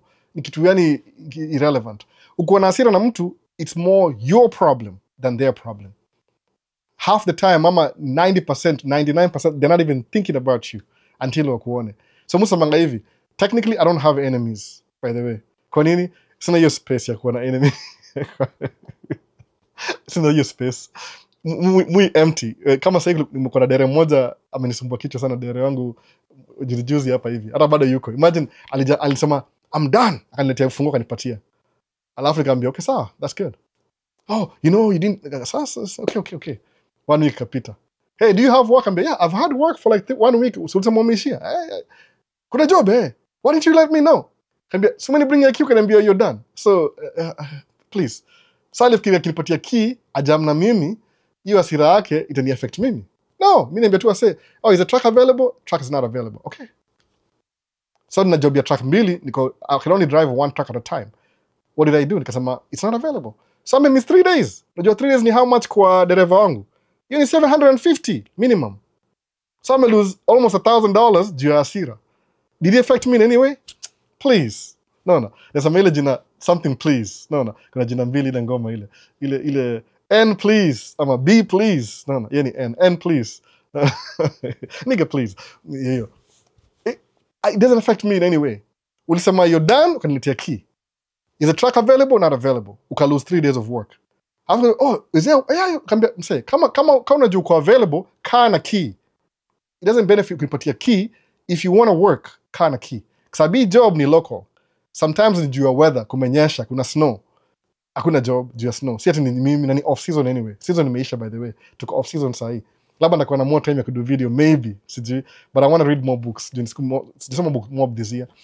So that's what the thing is. Ukijam na mtu alafu utry kumshow madharau, inakumiza wewe moja na umiza hao. So usikuwe na hasira na watu by the way. Hata ukiona mtu uivu, na muone mtu uivu ya nini. Anyway. So Kevo, ukiwin green card kwa Middle East, utakuja bado bana. Naona. Kwanza utakamu uje Minnesota kwanza, ukichapa maviboko kwanza haraka alafu ndio uende mahali unaenda. Ile tu ndio kumaliza hii story sababu sijajibu swali yako. Hadi joke ni mental, ile mental tu ile. Kama zile whips za kibe zile mental, si actual. Na joke mse. Kuna sauti kwa vibaya kusema tukaa hizo. Ni jokes by the way, ni jokes tu. Wherever you are, as long as wewe ni Mkenya, unaishi Poland, unaishi Germany, unaishi Europe anyway, unaishi kama ule mse Kwame ule ako China, ukiwin green card, your country of eligibility ni Kenya because you are Kenyan. Angalia mimi ni Mkenya. Nimevaa flag ya Kenya, hadi nimesahau nimevaa flag ya Kenya leo. Nilibuy t-shirt kwa event fulani hapa hivyo. Huyu dem aliniuzia hii t-shirt, alipreza key yake. Tukaitafuta karibu hapa nao. Guess kumkaia story. Kibuy t-shirt aliuza keys zake. Hiyo video ni video ya Jamhuri Day, 1st of June. Anyway, tuendelee. Gani? Like video. Dukwa itena nasema like video bana. Like ni video. Sasa hapa nasema nini hapa hivi? Let's like the video ndio ifikie wasee wengi wa come through kuchukua nuggets of wisdom. And even by the like video inasaidia engagement kwa hizi ma algorithms za hizi ma channel. Umeona? So Big Trey. Sema Albo my guy vipi? Niko poa kabisa Big Trey. Jina yako ni kama ya rapper bana. Jina iko very easy kusema Big Trey Incorporated. Mwafikiri jina kama hizo zile zinas. Baadaye ukifungua kampuni in the future, your own business, tafuta jina ina nywe. Ile tu ina flow, unaona? Jina rahisi. Unajua 2 syllables by the way, 2 syllables. Kama kampuni moja zile kama Nike, msema Nike. Baadaye utanote hivyo, Puma. Gani nyingine? Nike, Puma.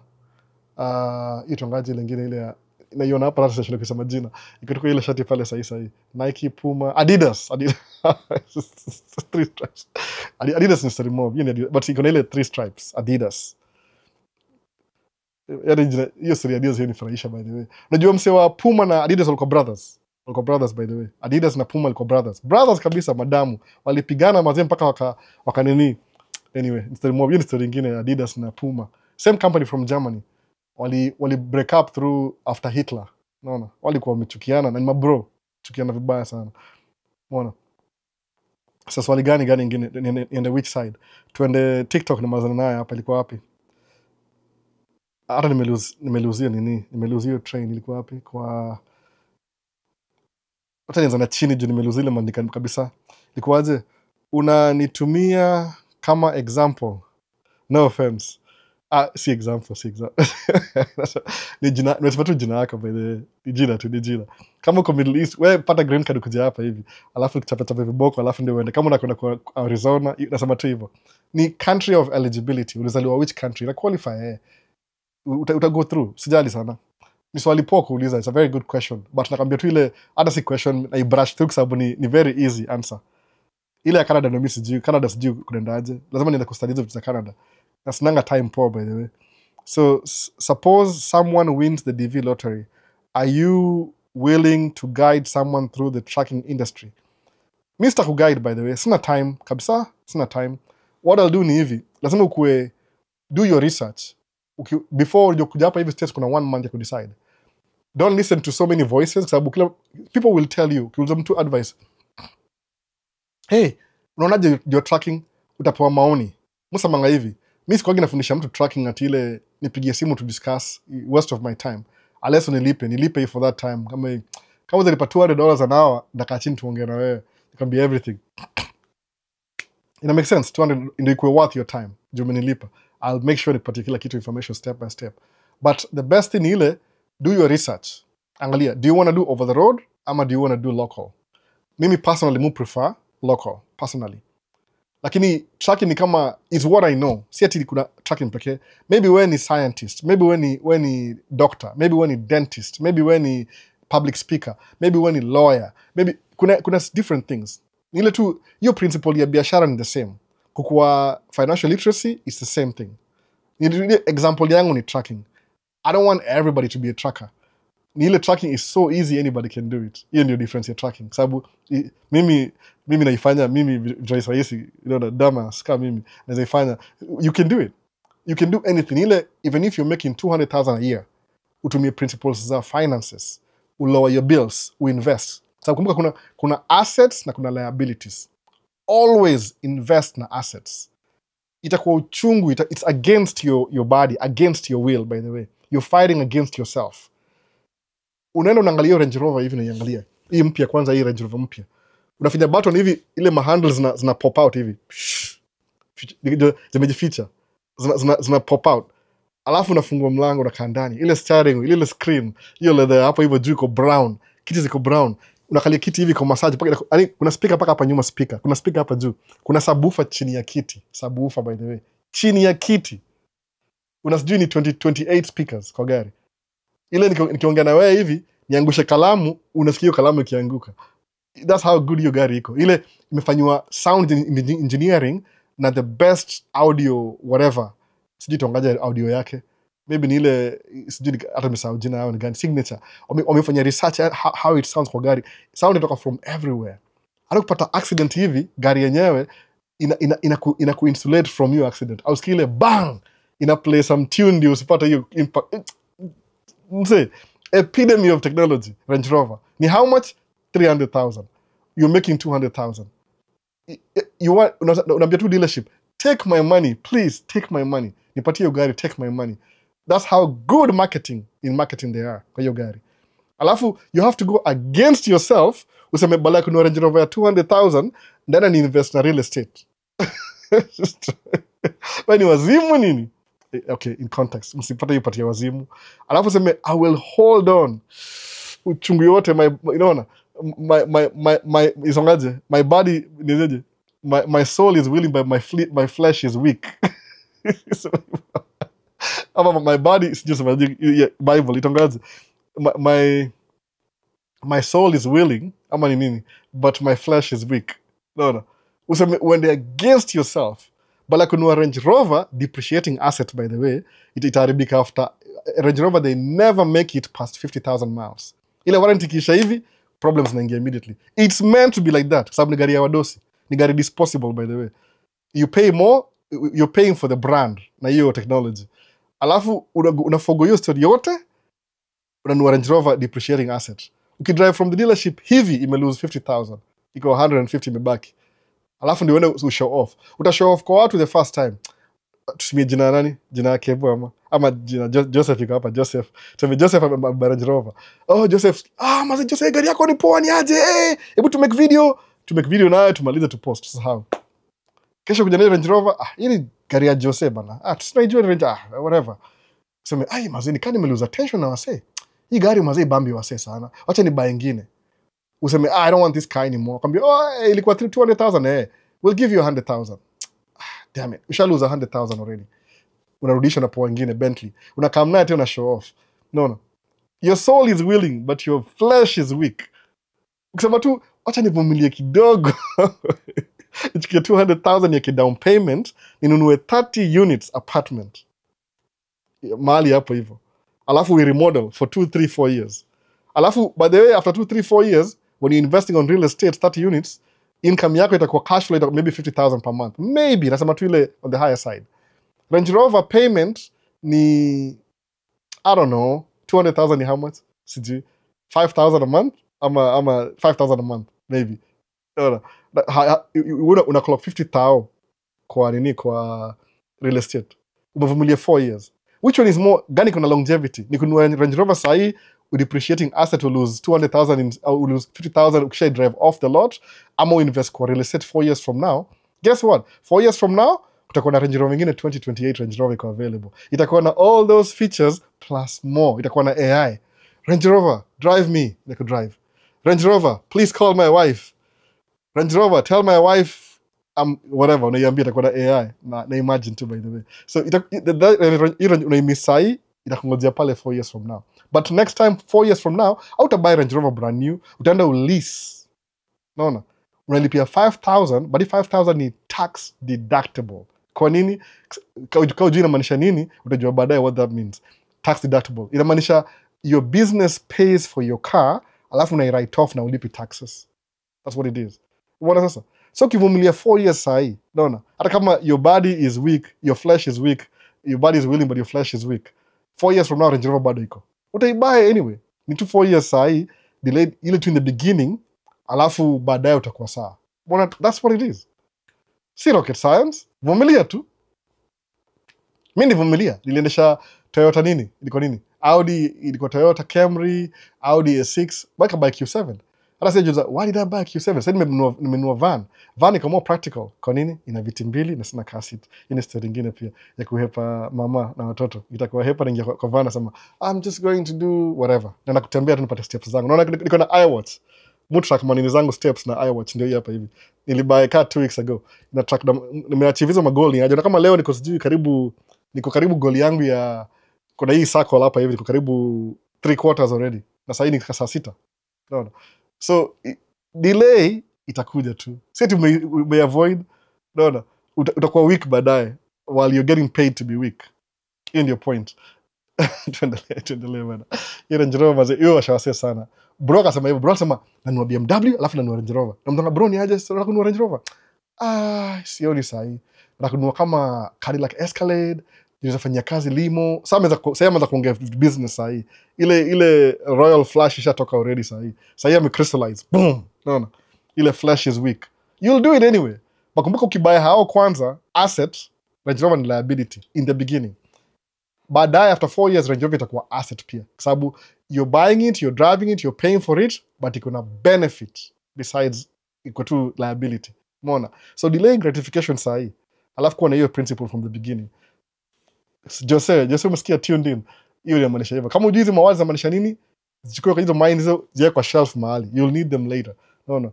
Always on time, bro. Thanks for your time. Huu ni Bantex. Niko YouTube sahi, nini sana. Tuko ndani. Sasa kama kitambo mazee sijui how many hours ago wake nani. Nimesahau. Sirati Okuma sema vipi Albo? Niko tuned in. Karibu wase. Nimesahau maswali mingi YouTube. Patrick. Niaje Patrick. Nakuona Kamau. Qatar tuko tuned. Qatar bana. Unaona mtu wenyu wa Dubai, UAE bado. Qatar ni huko juu. Ako hapa hivi States. Kuna watu wa Qatar wako hapa pia by the way. Ni vile tu nataka kutokeza mbele. Nataka kujitokelezea. Hiyo ndio jina kujitokelezea. Kuna watu wengi wamekuja hapa lakini hawajui. Naona. Al Junior Broadcasting. Hi Albo, endelea kutupa madini. Kuna watu wako hapa hivi hata sitaki wa mention mpaka wa Kamau wenyewe. Walikuwa huko Middle East. Baadhi ya watu wa Middle East wana bidii. Seriously, kusema kweli, observation. Wasa Middle East wako na hustle moja top notch. Wala najua watu kutoka Middle East mazao kuna hustle ni aje iliyofundisha adabu. Sinawaambia ngase toka Kenya enda Middle East, fundisho adabu, kuja States wewe ni millionaire. Unaona? Nimesema hivyo, easy peasy lemon squeezy. Hiyo bidii ya Middle East ukileta hapa hivi, hapa iko na reward high sana. Na hivyo ndio life yoenda, by the way. Ukiattract ile positively inakuja kwako, ni kama magnet. Unaona? Space Dog anasema nini? Kuna maswali mingi hapa. Space Dog over here. I took your advice, applied for the green card, looking forward to be a full-time streamer. You are my inspiration. Oh, thank you. Mu stream once a week, by the way. Hata hisi streamer. Hii tu ni kuongea na wase ile.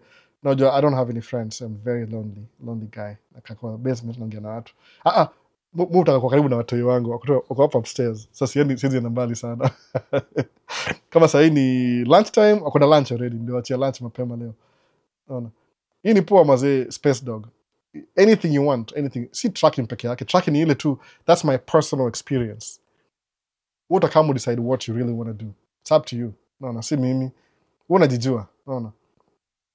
Kila mtu anaendesha track. Ukiendesha track, by the way, tracking ni kama utaanza nayo ile tu the fastest way. Niseme kama ile a dummy's guide to raising income ama investment. Kwa sababu tracking ni chap. 1 month training, ununua track yako, learn business in one. Yani whatever you learn ukinunua track yako in 1 year, itakusaidia ku run your business 10 years from now. Sababu you won't be asking questions. Utakuwa unazijua juu umezi experience already. Umeona sasa? Ni ku raise funds. Tracking una raise funds haraka. That's almost some tracking ni kwa mtu ule bado you don't know what you want to do. Sababu chuo ni 4 years, nursing ni 3-4 years pia, masters ni 2 years, masters na nursing ni 6 years altogether. Kuingia military ni 6 years, lazima ku sign up for 6 years military. So hiyo yote ni kuna miaka nini. Ukiingia tracking the first 6 months, alafu by track yako, or you're already running a business anyway, utakuwa na equivalent ya bachelors in business administration, hata more than that, sababu they don't teach you these things in school, by the way. Sikudanganyi, they don't. Ni kweli kabisa. Kuna vitu nimelana hapa hivi kama business, sikuwa ifundisha shule. Ni vile niko na principle moja, muishi within my means. Hata sasa hivi kama niko unfair, niko a little bit higher. You're supposed to move to sababu hata sijui anyway. Naongea tu ile my personal experience na to deep down. Sababu you want more money for investment. Mkile nimesema ali leo nimesema aje, kuna wasaudu hivi 10% ni savings, 15% ni investment, alafu they spend 75%. Kuna wengine waudu hivi 10% ni kama charity, una give kwa church ama organization. Kama ni church ni tithe, alafu 10% ni savings, using 20. Alafu unabaki na 50% ndio you leave off half of your income, alafu 30% ni investment. Unaona? Huyu bala fanya 15% ame double investment. Alafu utapata the more money you make, your expenses hiyo 50% ina diminish over time. Kama Henry Ford example, kwa hii book hiyo Henry Ford kwa hiyo Think and Grow Rich. Henry Ford alikuwa hivi, he made so much money that alikuwa na leave off kama 30%, ana invest 70%. Kwa nini? The more your business grows, ile 50% inakuwa 40, 30, ina shrink yani. Your monthly expenses ina shrink over time. So if you're investing, instead of 15%, una invest double, utareach your goal faster than whoever who's investing 15. Na hii ni kusave dough, by the way. Na lucky enough kuna account fulani za savings. Kama Kenya kuna account moja kwa best yangu Jojo, aliniambia it was doing money market account. Weka milioni moja huko, iko na 10% yield. Wase wako bank waniambia Kenya, uta make money from Kenya, uinvest 1 million Kenya shillings, inakumekia 10%. That's a lot of money.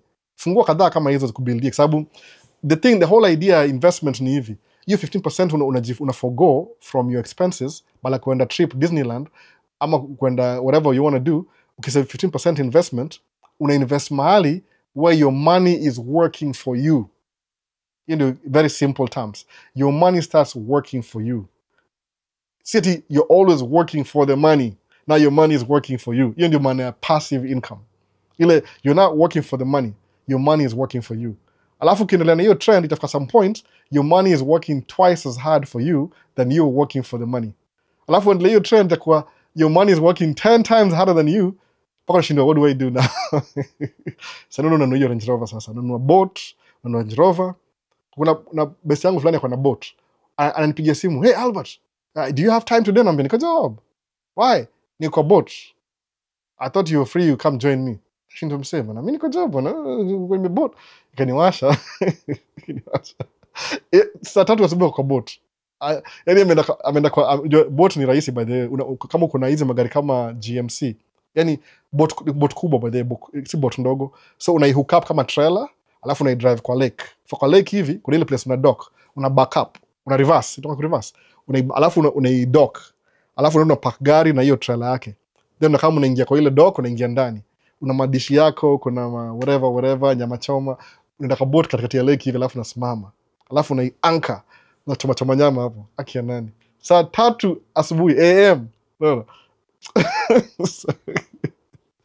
Ama sema niende fishing, una fish, unachukua fish, unaichomea hapo.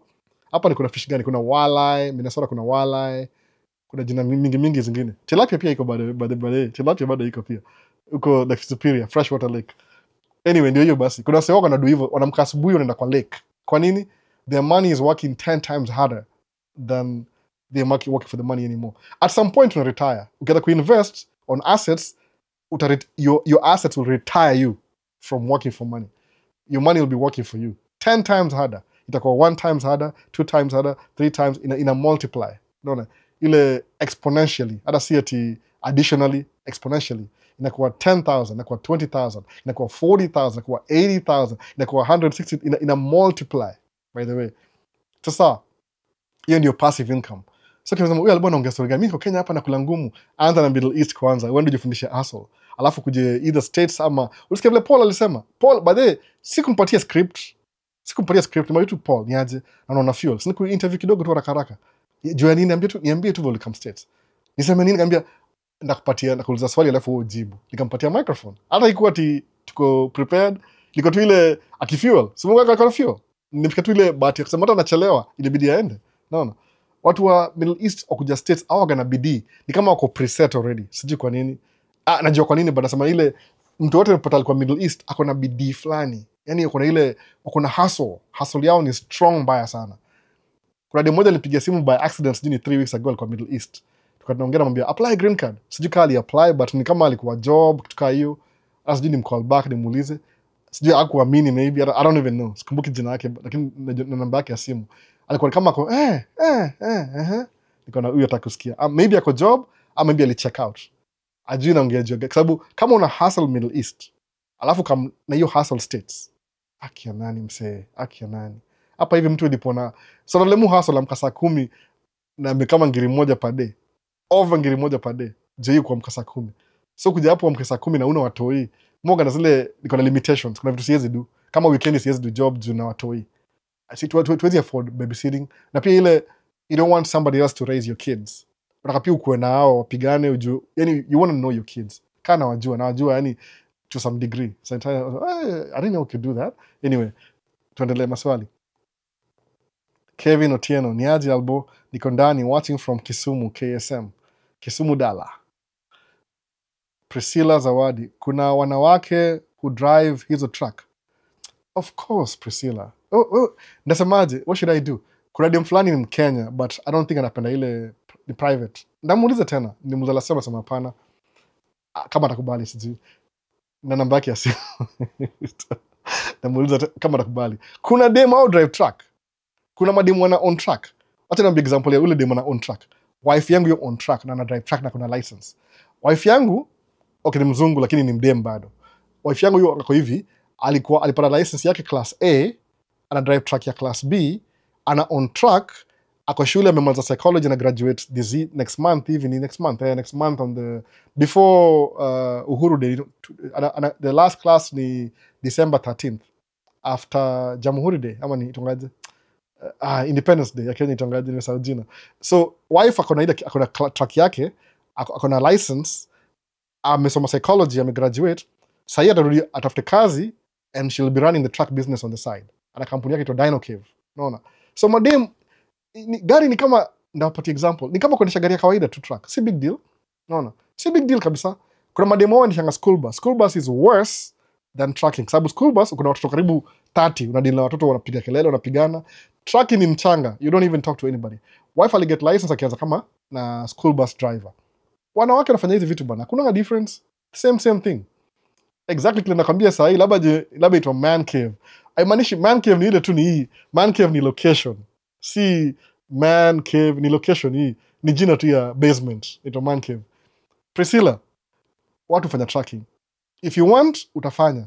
Kwanza wewe uko favored kwa sababu kwa tracking industry, especially everywhere in Minnesota, because there is less women in the industry, wewe ni DEI. Kama unajua maana ya DEI inamaanisha nini? Ilikuwa siku ya elections.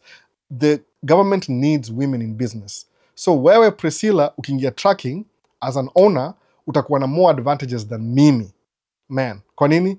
Kwa sababu it's a man's industry. But because the government is trying to encourage women, utapewa funds. Kuna funds available kama sijui ni 45,000 to 60,000 maximum ya funds ya kurun business yako, kwa sababu they are trying to recruit more women to the industry.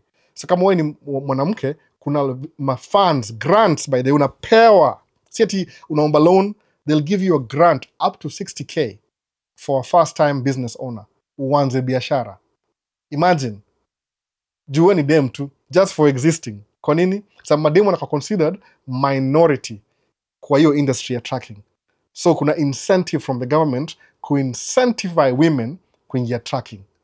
Utakujua kama aende uangalie channel ya wife, ajai post video for a long time, inaitwaje? Dino Cave? Dino Cave. Tracker Mami. Track kama Tracker Mami. Channel yake. Amepost video kadhaa huko hivyo anaongea juu ya tracking. Nikizungu ya America but usijali sana, uta-understand. Wewe ni Mkenya. You're very smart people. Unajua hizi vitu. No, watch movie anyways. Movie ni American English. And watch video zake. Mademo drive track.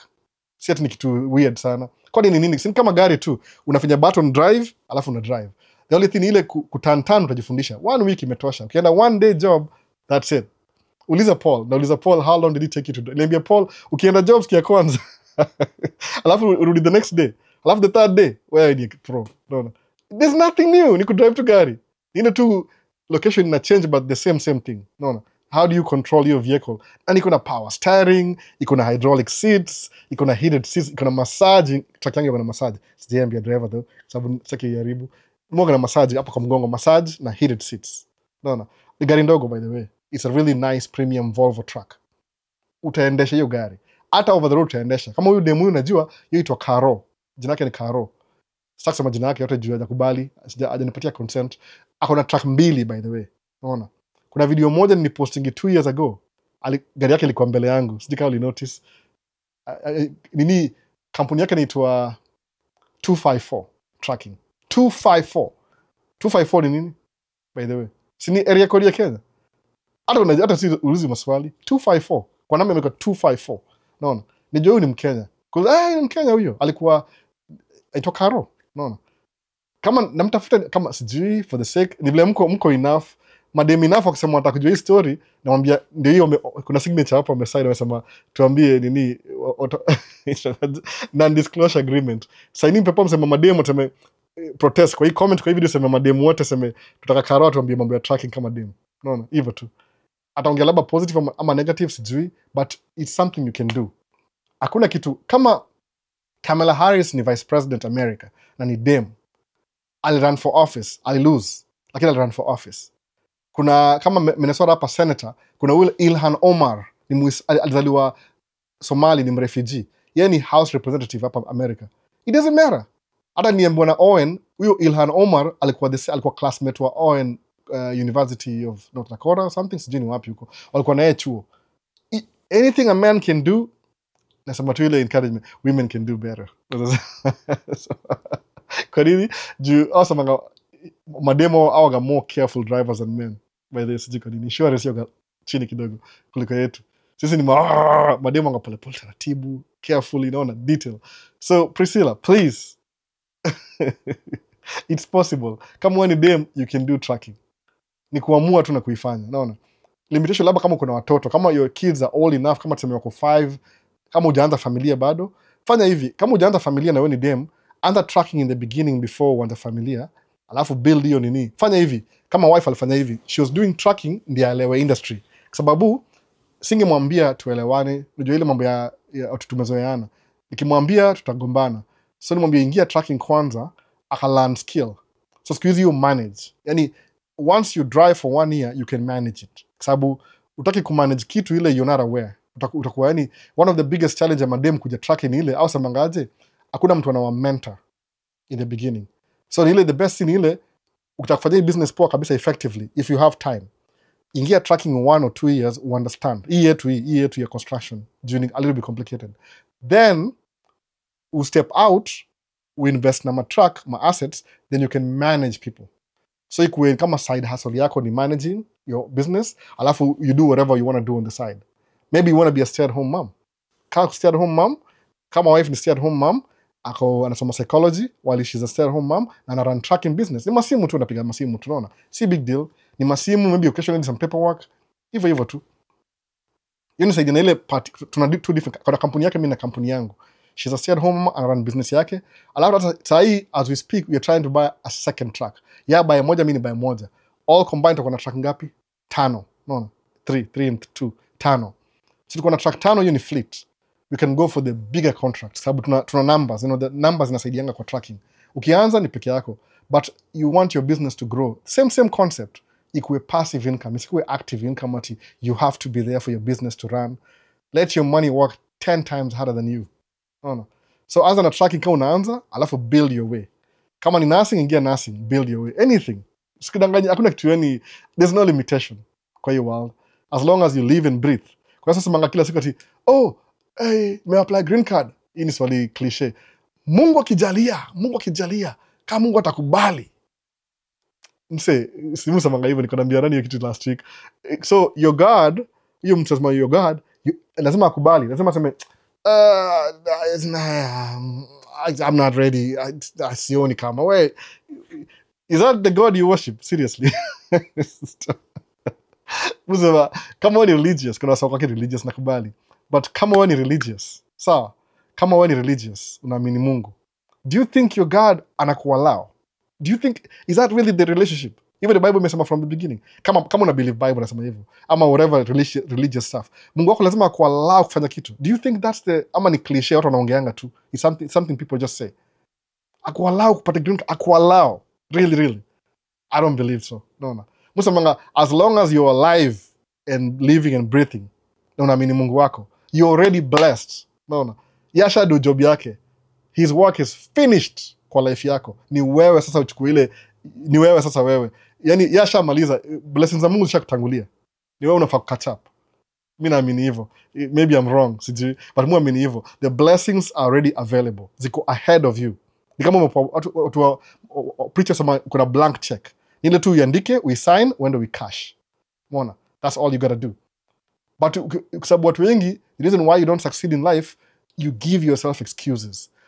Mimi na watu watano, hata sijui. Do you know what happens ukithink, nimesemaje? Most of the things you affect wase kwa ile internally, kwa mind yako, ni self-inflicted. Naona? Ukichukia mtu, self-inflicted. Sababu, do you think yule mtu anakuchukia pia? They don't even care about you sometimes. Wakikuona nakumbuka, nafa kuchukia huyo mtu. Yuko wapi CD? Ama sikiza tutumie SD card ya camera. Wapi ile SD card? Alafu naingisha. Nafa kuchukia huyo mse. Nijikumbushe. Haya, tuanze 5 4 3 2 1. Chukia. Nataka kumchukia. Ni internalized. Nobody cares about you. The moment una walk away, anakusahau immediately. Naona? Most of the things ni self-inflicted. Your disability to do things when you create your reality. See ati ni, of course kuna environment pia, lakini maanisha environment na determine what you'll be. Naona? Ni wewe unaamua. Mimi kama niko nalialia kasema nimelialia sema nalialia hapa niliwacha hiyo story. Nilisoma book by the book liniambia Albert wake up. Kanichapa mawipa haraka akambia wake up. Yani whatever you're thinking about is stupid. Ukikuwa na positive thoughts. Hizo ni thoughts ndio. Kuna video moja ni last year inasema ilikuwa kama proverb ya ni Chinese ama Japanese proverb. Inasema your thoughts determine, nimesahau hiyo kitu sahihi naongea haraka. Inataka na thought process. Ukiwa na thought positive, do you know what your outcome is? Ni positive. Ukiwa na negative thoughts, do you know what your outcome is? Negative. That's it. So kama uko na positive thought, results zako equals to kama ni mathematics, positive kwenda mbele. Negative thoughts, negative. Ukisema mimi ni maskini, alafu believe, if you tell yourself you're poor, then you believe that you're poor. guess what the result is? You're gonna be poor. Kwa nini? Because you're creating your own reality in your mind. Naona? Nimesema leo ndio mindset. You have to live your life unasema before watu waione. Kama Christian nasema aje, naongea ile nasema Christian not everybody is a Christian.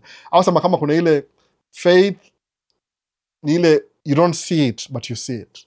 You see by sight. Ni kama vision na iona before ione. Naona? Hiyo ndio faith. So kiamuni I'm gonna be a multi-millionaire. Time will tell. Ni time too, by the way. Nada ukidedi by mistake ulipata accident mahali, au utakuwa malulianzia, utakuwa umesha move kwa sababu ile attitude ile umekuwa naye. Kama nisema I want to be debt free. Nisema I want to be debt free 2010. 5 years after niko debt free. By the way, nini nilikuwa debt free? Niko na McDo 2012 nili McDo, but truck yangu ilikuwa mzee, ilikuwa na repairs. So I spent more money on repairs than on investments. So nikajua hii liability. The following year, alafu I was, at the same time, budget yangu ya 2012 ilikuwa hivi, I spent more money on repairs and more money paying off my credit cards. Ilikuwa chungu, by the way. Alafu sikumaliza on time, juu gari iliharibika. So gari ilikuwa mzee, ilikuwa very old truck. So si ati ni saka, ilikuwa ti mimi na bahati mbaya Mungu amenikas. Ilikuwa tu ile my environment, niko na gari mzee itadu what gari mzee inafanya. Nini mechanic wako akasema hivi, Albert, your truck is not a problem. Your truck has old truck problems. That's it. Kwa nini? Gari inakimbia ndio engine inafanya kazi, lakini zile ma-wirings zinazeeka. Zile ma-wirings zile ma-electronics. Unapata kwa nini kwa factory, out as ile ma-wiring harness ni thick hivi, alafu ina run kwa chassis ama chassis ya gari kando. So over time ile shakes na weather na winter inaanza kucrack. So pata kuna wire moja ina short circuit. Alafu inazima kila kitu kwa dashboard. Nilidrive gari yangu karibu 3-4 months, sina zile speedometer na approximate tu. But nobody knew that. Kwa nini? Niko na GPS. Nakwambia mimi niko ninja bana. Naendesha gari, haina mlango haijifungi, nafunga kamba hivi, alafu nafunga kwa kiti hapa. Alafu na drive tu. Nafunga tight. So nitakutoka lazima nifungue hiyo kamba, alafu nifungue mlango nitoke. Kifungu ili vunjikia ndani. So nawasha gari na screwdriver. Imagine screwdriver.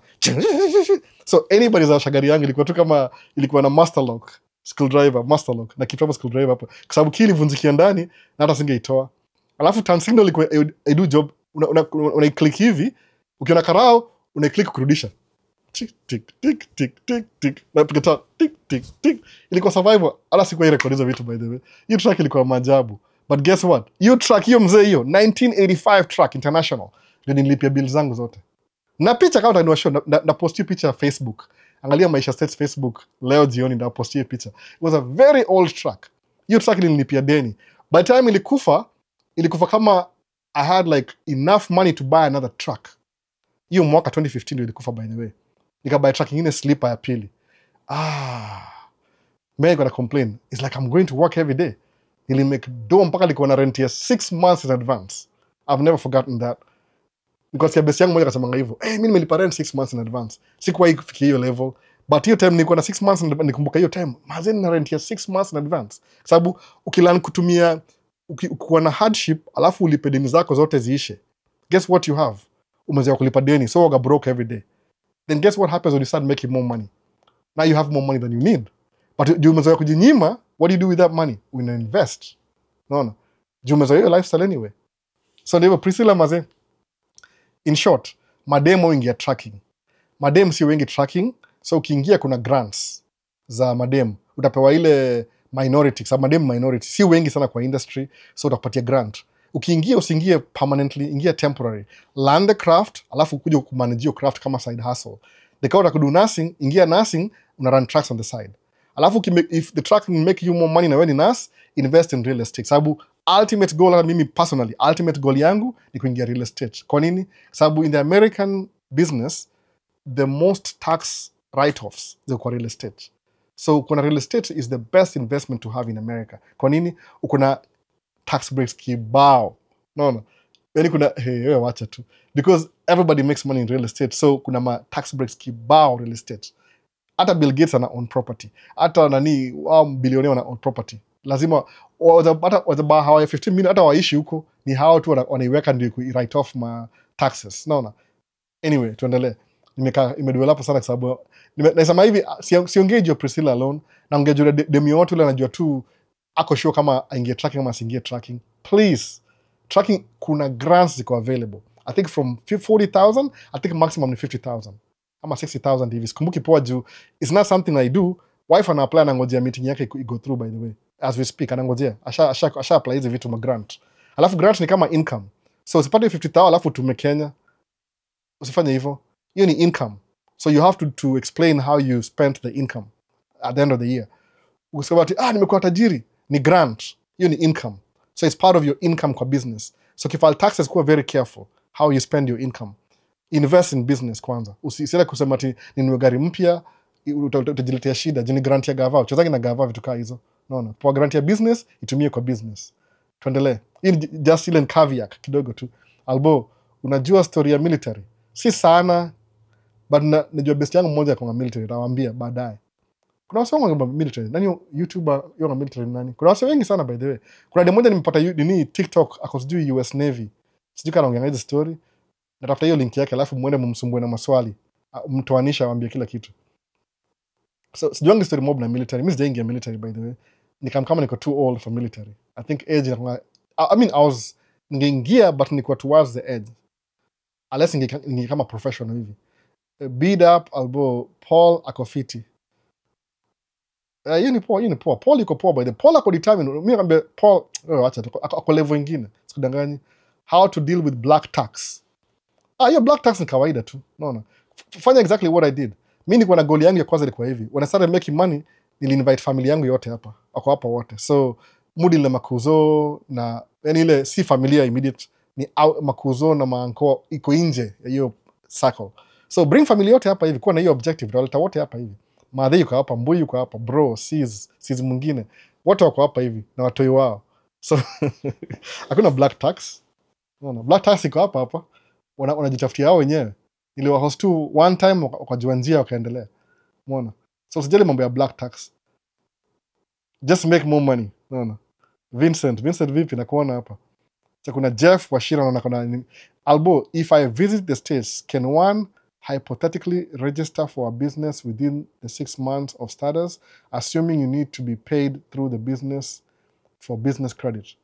Ukuja kama visitor, lazima labda uinvest $1 million. Inakuwa tricky kama visitor, sababu wewe si part of the system.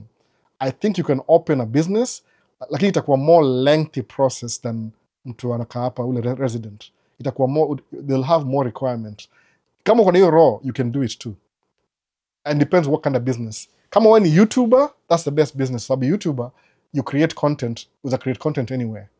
But kama ni business ile brick and mortar, ile lazima ikuwe grounded kwa state fulani, itakuwa more challenging kama wewe si resident, kama una visit. Sababu visit wewe ni non-immigrant. Naelewa difference. Nasema tu kweli. Kuna ile story nyingine watu sema, lakini ukuja state kama unatembea wewe kama kutembea, you are a visitor, non-immigrant. Wewe si immigrant ama wewe si resident. Unaona? Kuna hii tofauti. I think it's possible, lakini kuna lengthy process. Si kama mtu amekaa hapa already. Unaona? Labda ukuja hapa kama visiting alafu change status, alafu sasa ndio pursue business, itakuwa poa hivyo. Unaona? Itakuwa shorter, but kama uko willing to go through your lengthy process, do it anyway. Usijali sana, just do it anyway. Kumbuka limitation ni wewe unajiwekea, si mtu yoyote. Unaona? Sikudanganyi. Samuel Ngugi, sasa niko pipeline. Sasa pipeline huko hivyo karibu na Embakasi huko ama pipeline. Let's like video bana. Vini amenikumbusha like video. Nimeneglect TikTok kidogo. Acha tena kama nimesahau swali. Najaribu kama za YouTube zilikuwa mingi ni aje. Bado ni more baki ya nani. Niko 2 hours in. Sijui. Nataka kumeka pale last week sikuwa hapa. But tuone. Acha ni TikTok na chini nasemaje? Ya kwanza ni I have a question bro. Uliza tu swali bana. Can you mentor my son? Hakuna matata. Kama ako willing, kuna ile ukimenta mtu, they need to have a willingness to learn. Sababu mimi sitakuwa patient enough kumngojea yeye catch up. Lazima aingie kama ako ready to go. Sababu jua kusema aje Mungu ana run business yangu on a daily basis. Do you think I have time to mentor somebody for free? Sina hiyo time. So kama yeye ako na head start, ako willing, ile yani he just needs a missing piece, hakuna matata. I can mentor him kama already ako on the way. But ile kama ako outside huko bado anataka kushootini itakuwa hard kidogo kwa sababu sitakuwa na hiyo time. No. Sitakuwa na hiyo time kabisa. I'm a parent, niko na watoi pia. Just like you, your son. Niko na watoi pia mimi. So kuna ile priorities, mu carve out time. Kama unajuanga hii Sunday, hata wameprotest sana. Sijui next year nakwenda doing live every other week. Kwa sababu wana complain sana juu ya hii live. Na hata wako hapo wamelala bado, sijui. Anyway, maybe ni mama wao anawachota. I don't know. But kama ako willing, kama ako is a good learner, fast learner itakuwa poa. Juu mimi sina hiyo patience pia, ukweli best. Sitangojea mtu, I'm not responsible kwa mtu kutry to make mind yake. Lazima aseme I've already made up my mind, alafu ndio kama endelee. Umeona? Unless anataka kulipa. Kulipa unajua when something costs you money, you take it more seriously. Sasa iko free, watu wangali kama wana wishi washi. Unacheza na kazi. Unaona? So nasoma from bottom up TikTok. Joined late sana leo but catching up with the conversation. I like how it's going. Wanipoa Vincent Ochieng. Alafu kuna nani mwingine? Unanitumia kama example. Nimerudi back to you wengine. Suppose someone wins a DV. Kwa hivyo niko up to date TikTok. By the way, TikTok, kama uko TikTok unaona hii video, sikuwage na post TikTok by the way, easy long format. Muzi post YouTube. Kuna recording. Iko YouTube. Ukitaka na recording sababu I don't think TikTok ziko kwa TikTok sinanga your time by the way. But if you want to see the recording ya hii video kabisa, enda kwa Maisha States channel, YouTube, enda kwa Man Cave Talk Live. Utaona hii exact live stream. Alafu utakuwa na ile recording into Man Cave Talk playlist, ni playlist. Kuna Man Cave Talk, hiyo ni recording. Man Cave Talk Live ni exactly what we're doing right now. Iko kwa YouTube. Sababu muli pia StreamYard, so ina record kwa YouTube directly. Ile tu just to save myself some time. So kama ulimisi conversation and you have time, weza kama we watch baadaye. In the future nda make my shorts baadaye. But saa hii this year niko na track lipa madeni. Tumelipa madeni sana this year by the way. Hata tujamaliza bado. Bado most of it tumelipa by the way. Tumelipa deni mingi sana this year. Sija save anything, niko tu deni kila saa. Tulianza vibaya. Job ilichelewa, ilianza May bala ya March. So nilikuwa 2 months behind. But imekuwa poa bado. Mimi sikogi na kufa moyo. There's good, kuna zile good na bad years. So Albo, drone ni gani nowadays? Ile tu sijabuy drone yote. Nisema this year I'm not buying any camera. Any kabisa. I have too many cameras. Niko na kupatina camera last year nikifika 10k subscribers. Nakaribia though. Kamera bado ziko. Hope itakuwa poa bado. Nakaribia. Kwa 10k subscribers ndakuwa na raffle. Alafu napatina kamera 1, 2, 3. Kamera 3 napatiana zote. 10k subscriber. For 20k ndakuwa nazinza kupatiana pia. Najua tapatikana tu. So ndio hivyo bana. So mazee kwa swali gani ingine? Like video for engagement. Vini amenikumbusha hapa. Thank Vini for hii live stream. Yeye nilipatianga hii idea, niambia Albo kuanza ma Q&A bado people don't get the answers. Answer live ndio wasa waongee. No. By the way, is it possible to be an owner operator without being a driver yourself? Just running the business itself? Jeff Washira, it's very impossible. Kwa nini? Unless kama uko na pesa in the beginning, you have funds with invest, it's possible. But you have to hire somebody to manage your company. So meaning utareduce ile profit margin yako significantly. The best way ni hivi, kama job yetu iko very volatile. You change to work different projects sometimes every day. Mimi nimekuwa lucky this year, nimefanya kazi one job from May, June, July, August, September, October. To end of October, nimekuwa one project. Hiyo ilikuwa very predictable. Lakini the previous year, from May nilikuwa airport. Hiyo pia ilikuwa somewhat predictable, but hii job, kama hii job yetu hii, kama ni over the road, niko specific, you can do it. But lazima kuwe na more than one track, maybe 5 tracks, 3 tracks, minimum. Kuwa na, instead of 1, kuwa na odd number ya track, odd numbers. Si 2, kuwa na 3, 5, 7, 9. Kwa nini? Moja kiharibika, hizo zingine zinaishikilia, kitu kama hiyo. If you want to do like, ukue owner operator without being a driver, lazima ukue na gari, maybe minimum 3, ama 5, then you can do that. But lazima understand job pia, if you know what you're doing. So if you don't know what you're doing, you'll be paying too much for everything.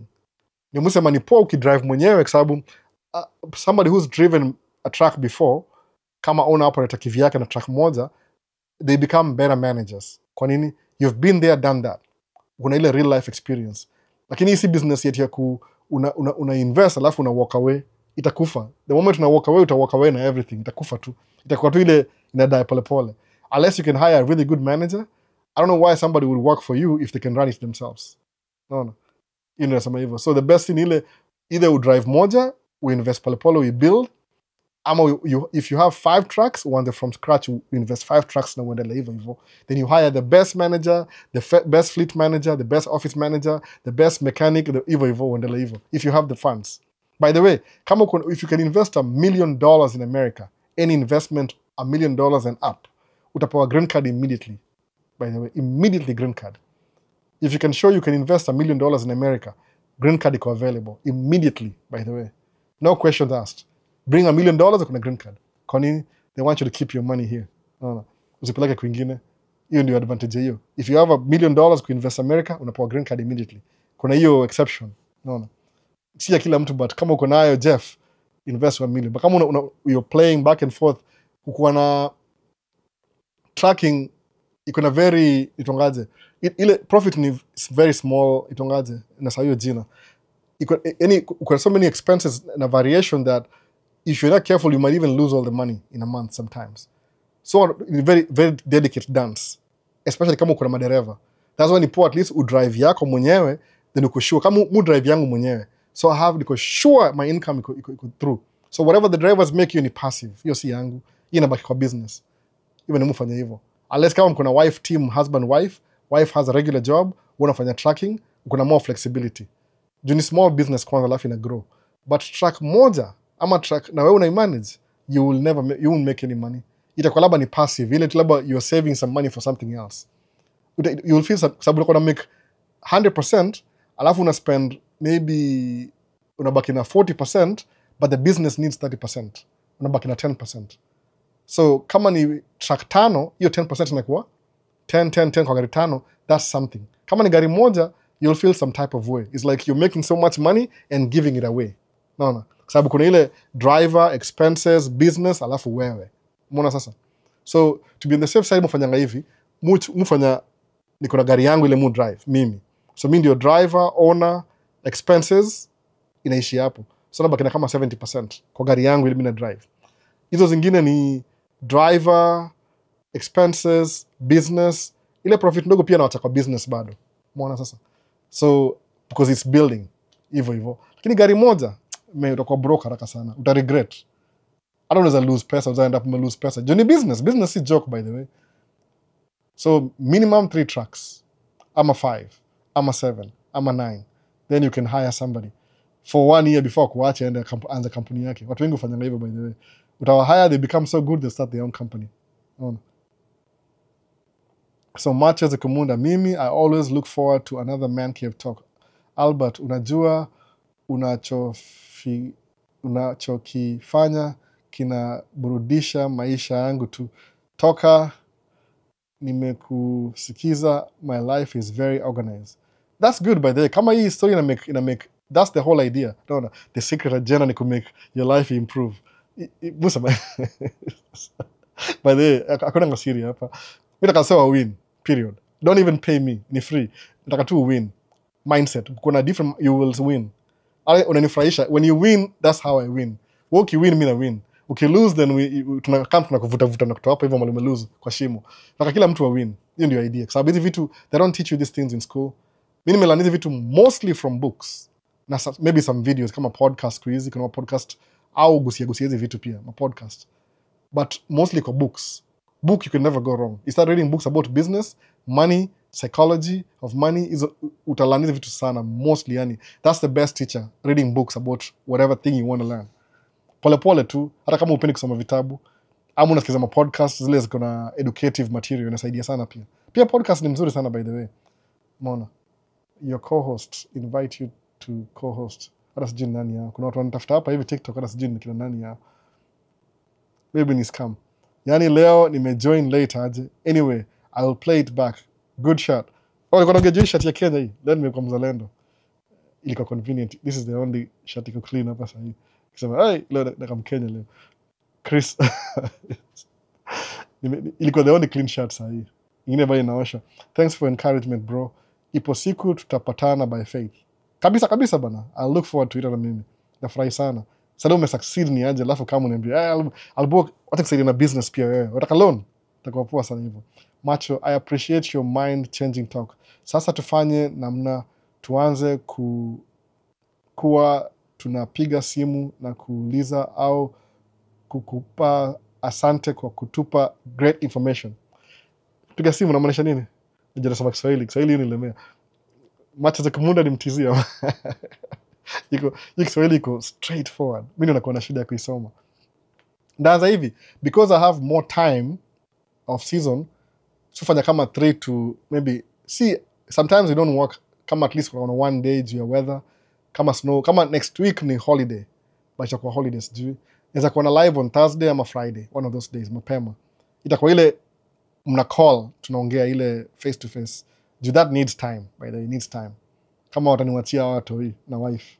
Your wife you chota. You're taking too much on your YouTube thing. And hapana, kuna wase wana benefit. So anyway, Mr. Remove tu. Ataka nipatie responsibility. Nishakata manyasi, nilitrim. Alinipiga video by the way. Nikatakata mti. Ninunua ile chainsaw. Kujizi ma branches na story nyingine. Branch kienda kama unaishi kwa hao in a house, tuko na association hapa hivi. Branch kienda hivi ipite kwa barabara inakuwa illegal. Lazima uitrim. So lazima ugrumio mti yako isikuwe stretched out. So what I did ni hivi, nilirent chainsaw, nikatrim hiyo mti hivi. Sasa iko poa kidogo. Nika clean my leaves.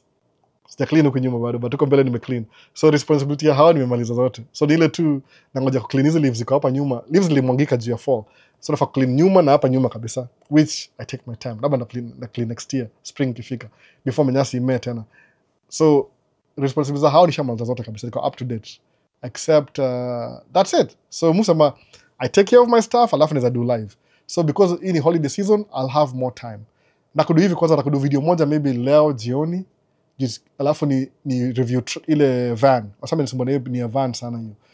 Nisha make video ya van ki pick up lakini mvua iko inanyesha. So sitafanya video nimalize. Anyway, tuendelee.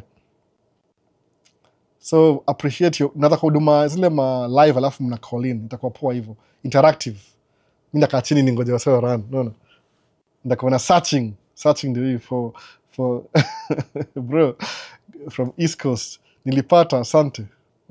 Nakuona hapa hivi. Tena kwa East Coast tena. Msee wangu searching from East Coast. Sinifu kwa West Coast. Okay, sawa. Tuseme tu kwa East Coast. Sawa.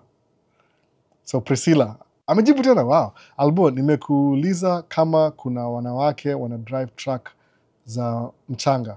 Si nimekujibu ama labda nimekujibu Priscilla. Kabisa nimekujibu. Iko kabisa. Wengi sana. Ni vile lazima niongee nao consent. Unajua ile kuna watu wapendangi social media by the way. Mimi kuna watu najua hapa hivi they have 5 trucks, 6 trucks. But they don't want ile publicity social media. It's not their personality. So nimekujibu, nimeongea kama a whole session juu ya Priscilla. Kama nimekupatia all the time. Maybe nimechelewa uliuliza kitambo kidogo. But nimeanswer. Ukiangalia live baadaye kama ushaenda utaiona. Nimeongea hiyo women are in tracking. Bado kuna magrants. So kuna Edmond Chege. Niaje niko poa kabisa Edmond. Nakuona Edmond. Chris Gidinji asemaje? Ukishinda DV wakunyime visa ya DV itakuwaje? Hivyo tu uta-apply next year tena. Una-apply tena. Maybe you missed some information. Same umuliza TikTok ama the same swali. Unaona? Michael Komiswa msawa UG. Thanks Albo, always happy to watch this. Karibu kabisa nakuona wasema veteran na hapa sahi. Siku moja utupeleke Duluth tucheki hiyo mtaa. Si kubwa sana. Nifa kuenda huko last year lakini tulikuwa na mtoi. Wife alikuwa very pregnant. So nikamiss juu ya hiyo. Alafu this year, what happened this year nasikumbuki. Ndaenda tu siku moja. Lazima ni happy. Siwezi mwambia. I'm looking forward to ni fly drone hiyo at least hiyo city muone. Naenda Duluth. Ni 3 hours hivi drive. Ni mbali kiasi. Ndaenda hepa siku moja hapa hivi. Sasa Edmond, ndaenda Duluth. Joel Banks watching from Malindi, Kenya. Big up Albo. Nakuona kabisa Joel ika hapa Banks. Chris Kidinji asemaje? Ukishinda DV wakunyime visa ya DV itakuwaje? Una apply tena next year. Ama unachukua lawyer hao ma immigration. Ulishinda ukalipwa, ulishinda alafu ukanyimwa visa. Did you miss something? Una apply tena by the way. what uliza why mbona ulinyimwa? Labda there's something really happen. Sijui story yako specifically, but haufai kunyimwa. I'm ulizaka 2 times, 3 times I think. Una apply tena. Naona hizo maswali zime take time kidogo. Al Habib Ali. Good job bro, keep up the good work. Nashukuru bana, na try kurashukuru questions before ninipatikane hapa. Kazi safi, learning a lot from about the credit and mortgage. Ana mortgage kweli? A little bit. So kuna Thomas Onyikwa. Onyikwa ni jina ya atanaje demule rapper, ni sawa jina yake. Kitika hiyo. Yes sir, tuned in. Onyikwa ni itokana oh man, ni sawa jina hiyo demo Onyikwa.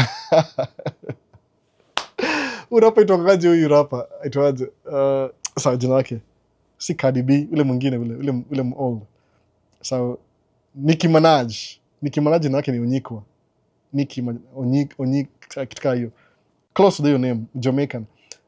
F around and find out. And hiyo. Papo. Ilikuwa trend TikTok sana by the way. Hizi ilikuwa sijui saa ngapi? Ilikuwa kama 2 hours ago. Alboni aje, history ya Trump kutoa green card since now Republicans have both house, itakuwaje? Wanaweza itoa by the way, but I don't think wanaitoa kwa sababu one thing I'm a Republican ni politics, sitaki kusema hivi mob. Au focus na kumekdo. So wakijua unapata wanaongea juu ya ni kumekdo, unaona? Si anaongea ile kuoppose nini? Let me think ile history. Au ongea ile kitu inapatia votes. Umeona? Alafu Trump ni very influential. Unajua Trump amecampaign for 4 years. Kamala ameza campaign 3 months ago. I don't know what the Democrats walifanya. Walikuwa na president mmoja mzee, angeongea, alafu na bring vice president from the same administration. Haikuwa very smart move by the way. Mtu amecampaign 4 years na una campaign 3 months alafu utamshinda kweli? Hard sana. Na ni mtu very loud kwa news every day. Trump ni marketer. Yeye ni marketer. Anajua ku go viral. That's what he is. Very good at it.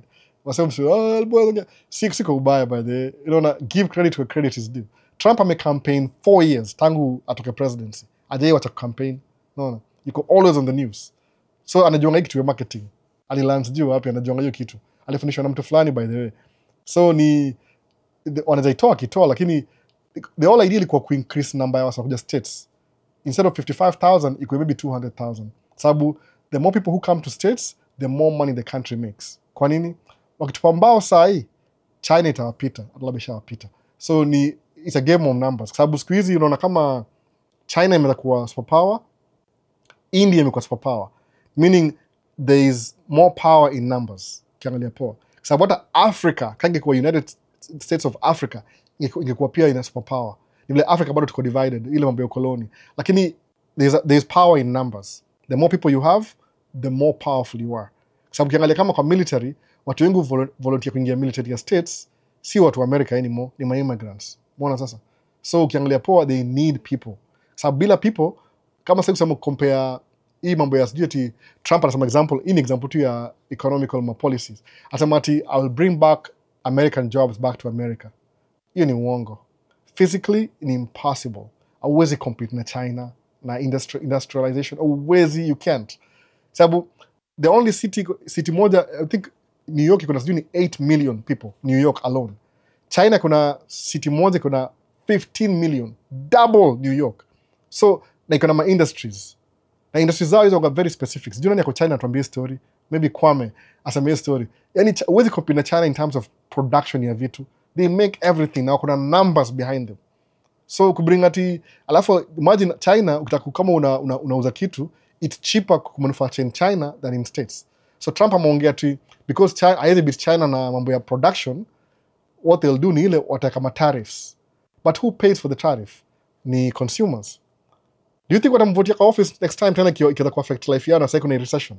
Itakuwa very tough game kunini. So maybe if they were saying that ni experiment sijui, but mara mingi if the government in office watu na complain they're not doing well, au vote nje. No, that's what kina Biden na Kamala wali lose. Kwa nini? Kwa sababu economy was picking up but it couldn't affect the regular people. Unaona, ilikuwa tu bado iko pale juu kwa wale watu wadosi. So I don't know what's gonna happen. Tutaona tu vile inaenda. Mimi naendelea kudo tu business bado. Unaona, goal yangu ni kuwa above recession, ni kuwa na benefit from recession, si kusuffer from recession. Sasa suffer bado ina effect in a way, kwa sababu this year tumedo job 6 months straight, nime lose the first 5 months, 4 months in the beginning, naweza lose 2 months. So nikali nimedo 6 months hardcore, alafu nime lose kama maybe 3 months hivi za job. But ni sawa, nimelipa deni zote. Junijua kama kuna deni, sija invest anything extra this year, sija invest anything.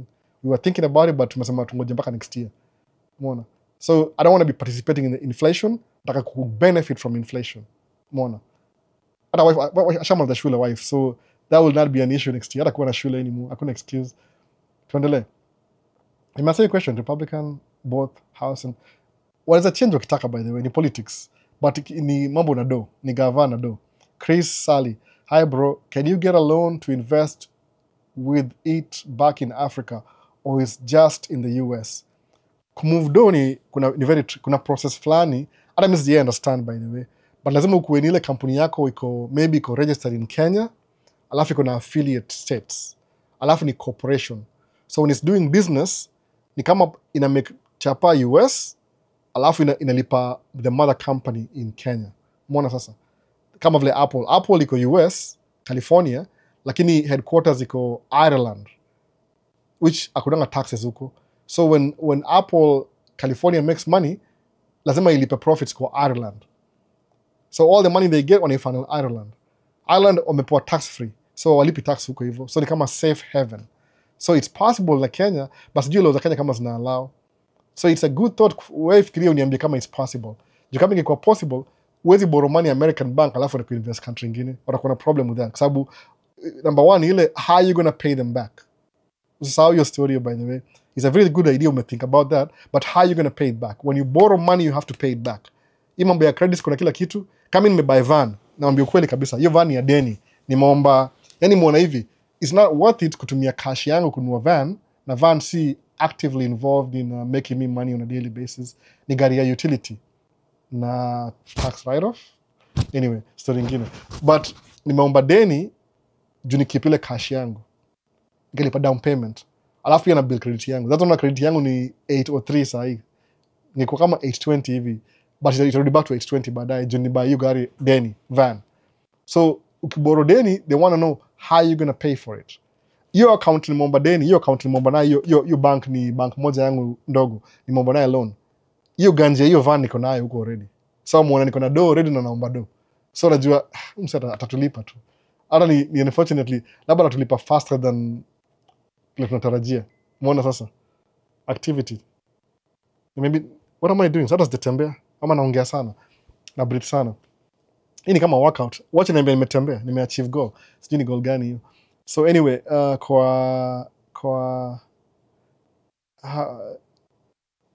how are you going to pay for the loan? Hiyo ndio difference too. Kama ni cash, kama ni kitu umesave away, alafu itume Kenya, itakuwa easier. But kama ni bank, they want to know how you're going to pay for it. Kama all the time, they won't even give you the money, itakuwa hard. Ama watakusua kufuate. Ni hard sana by the way kupata hiyo ganzi hivyo. Sababu kama unaomba pesa ya business, lazima ikuwe significant amount. Kama ni 5,000 hiyo unaweza pewa tu personal loan. When you guarantor. But kama ni ya business, naongea $200,000 to $1 million. Hiyo lazima wajue how you're going to pay for it. So kama kuna business structure in a way, uko na corporation Kenya, uko na corporation hapa, same name, unaona. Kama vile Coca-Cola Incorporated, kuna Coca-Cola Kenya, kuna Coca-Cola Germany, kuna Europe, kuna everywhere. So it's the same company but incorporated, ni corporation. So the money na move back and forth. Unajua Amazon ikikuja Kenya, Amazon yenye kudo job Amazon, hiyo pesa ibaki Kenya, ina come back to original ile headquarters ni wapi? California. Unaona? Seattle, Amazon, Seattle, Washington, your Amazon. So how are you going to pay for it? You're going to determine. So keep injecting. I have watched all your videos. I did the application for DV 2026. Nikilanda huko lazima unitrain. Utalipa bwana, utalipa Joseph. Utalipa pesa mingi sana. Ndakuwa na charge by that time. I'm just joking. I'm just joking. Lakini kama uko na hiyo nia tutakutrain. It depends kama wewe ni mtu wa field yangu ama field different. Labda wewe ni mse daktari. Mimi najua nini about daktari bana, Joseph. But tutaona tu whatever happens. Ita work out. So Louise, niaje, hujasahau Kiswahili. Sheng after all those years. So you are who you are, by the way. Sijui kama uzabadilisha. Kama mbadilisha labda kama kuna my niece alitoka Kenya kama alikuwa how old? Alikuwa 8? Sasa yuko kama 13. Anajua Kiswahili bado, but because watu wadogo wanaongea na their friends wanaongea, akiongea English sasa ni American English kabisa. Kids wana learn faster. Lakini tukaa mimi kama niko 27, 28 hapo. Hawezi sahau kitu yote. I am who I am. In my mind mu think in Swahili. Unaona sasa. So kuongea ni ile una adjust ile bilingual tu kwenye lugha ya biashara, but you go back to the beginning tena, unaona. Hawezi sahau Sheng bana. Wewe vipi bana? Watu labda kama uko myang unaweza sahau, but mtu kama umekoma hard sana usahau.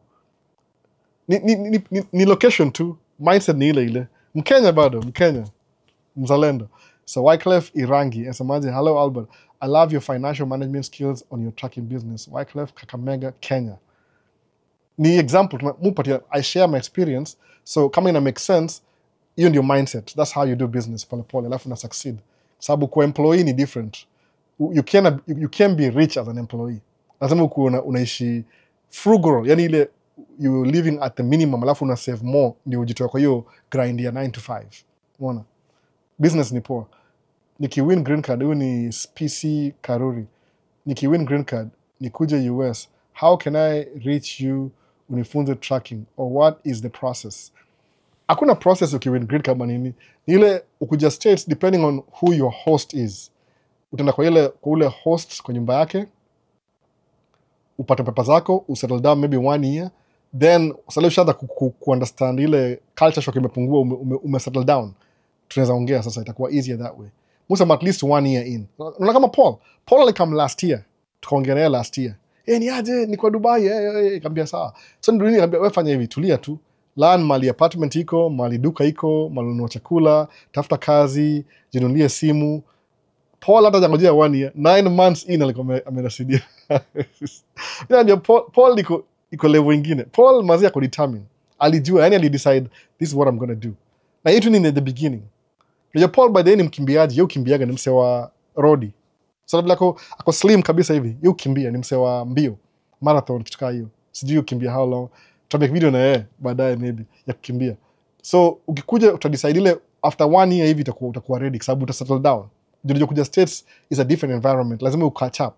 Uzo kwa minority, naona kama ukiingia mahali mimi ndio mweusi peke yangu, alafu naweza kaangaliwa na kamkiba kitu.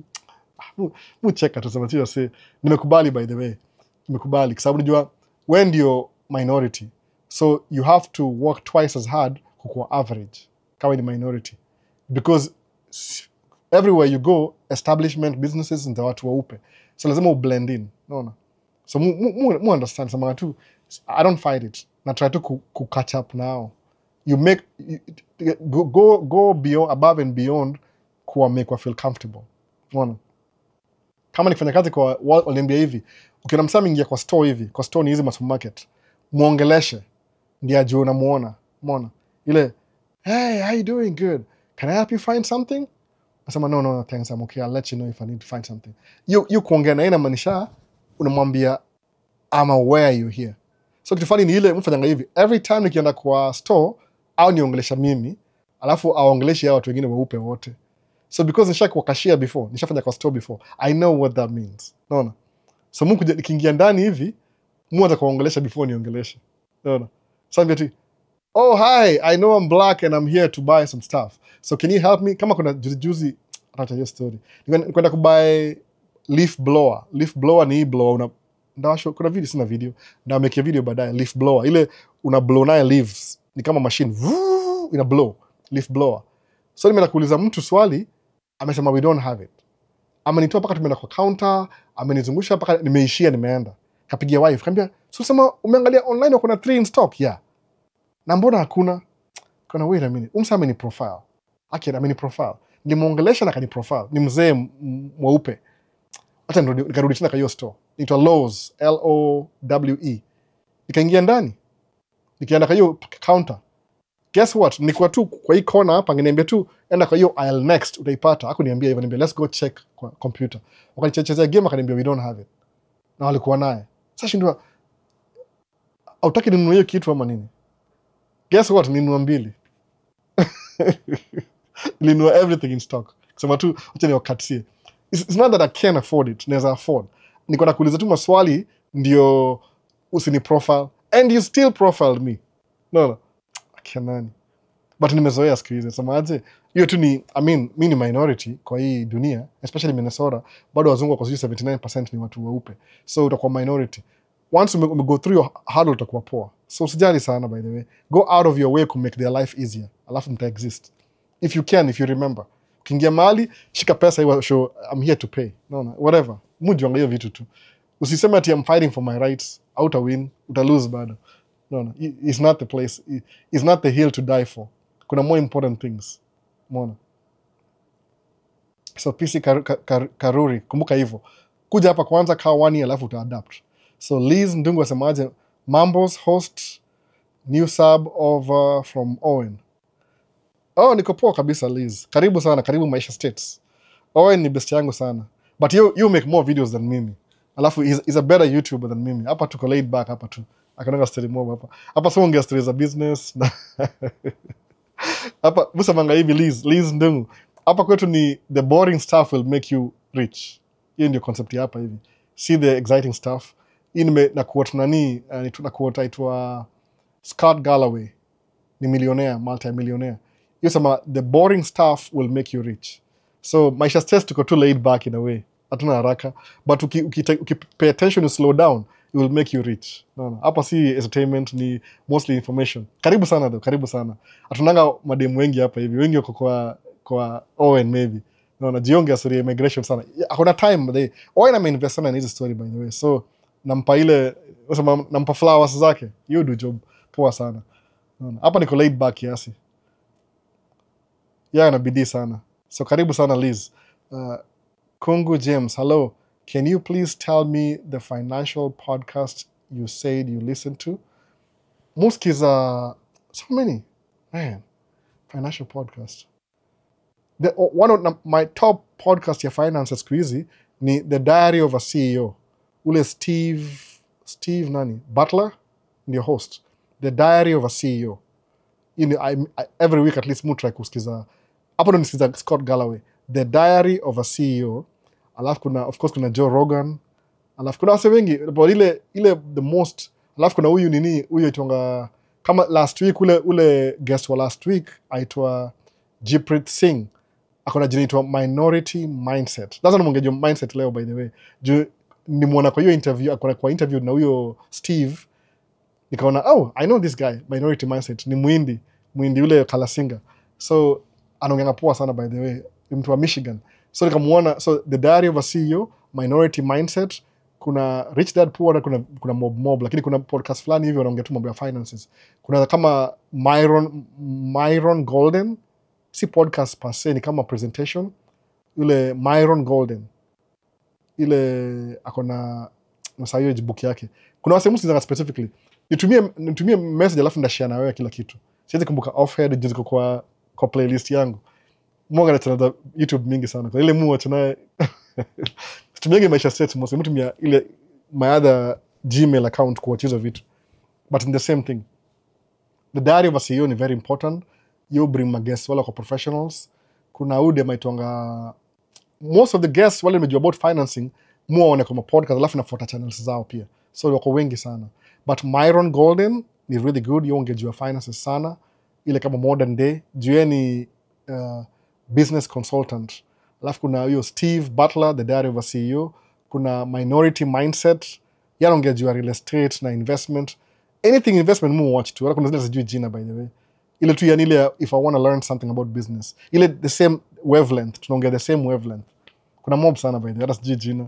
Nitumie text alafu ndashare na wewe everything I know. Natumia video moja alafu uende usubscribe. Mwana. But The Diary of a CEO ni one of the best. Minority Mindset juu ya last week. Kuna wengi Scott Galloway akona yake. But Scott Galloway kivyake kama podcast is very boring. Lakini akienda kama guest ni very interesting. Mwana. Kuna watu yani wakona kama mimi vile niko boring hapa hivi kapiki yangu. Nikikuwa na Owen tunakuwa interesting. I mean same thing. Kuna hatuko comment kudu YouTube. Hatuna ile charisma. tuko too boring and slow.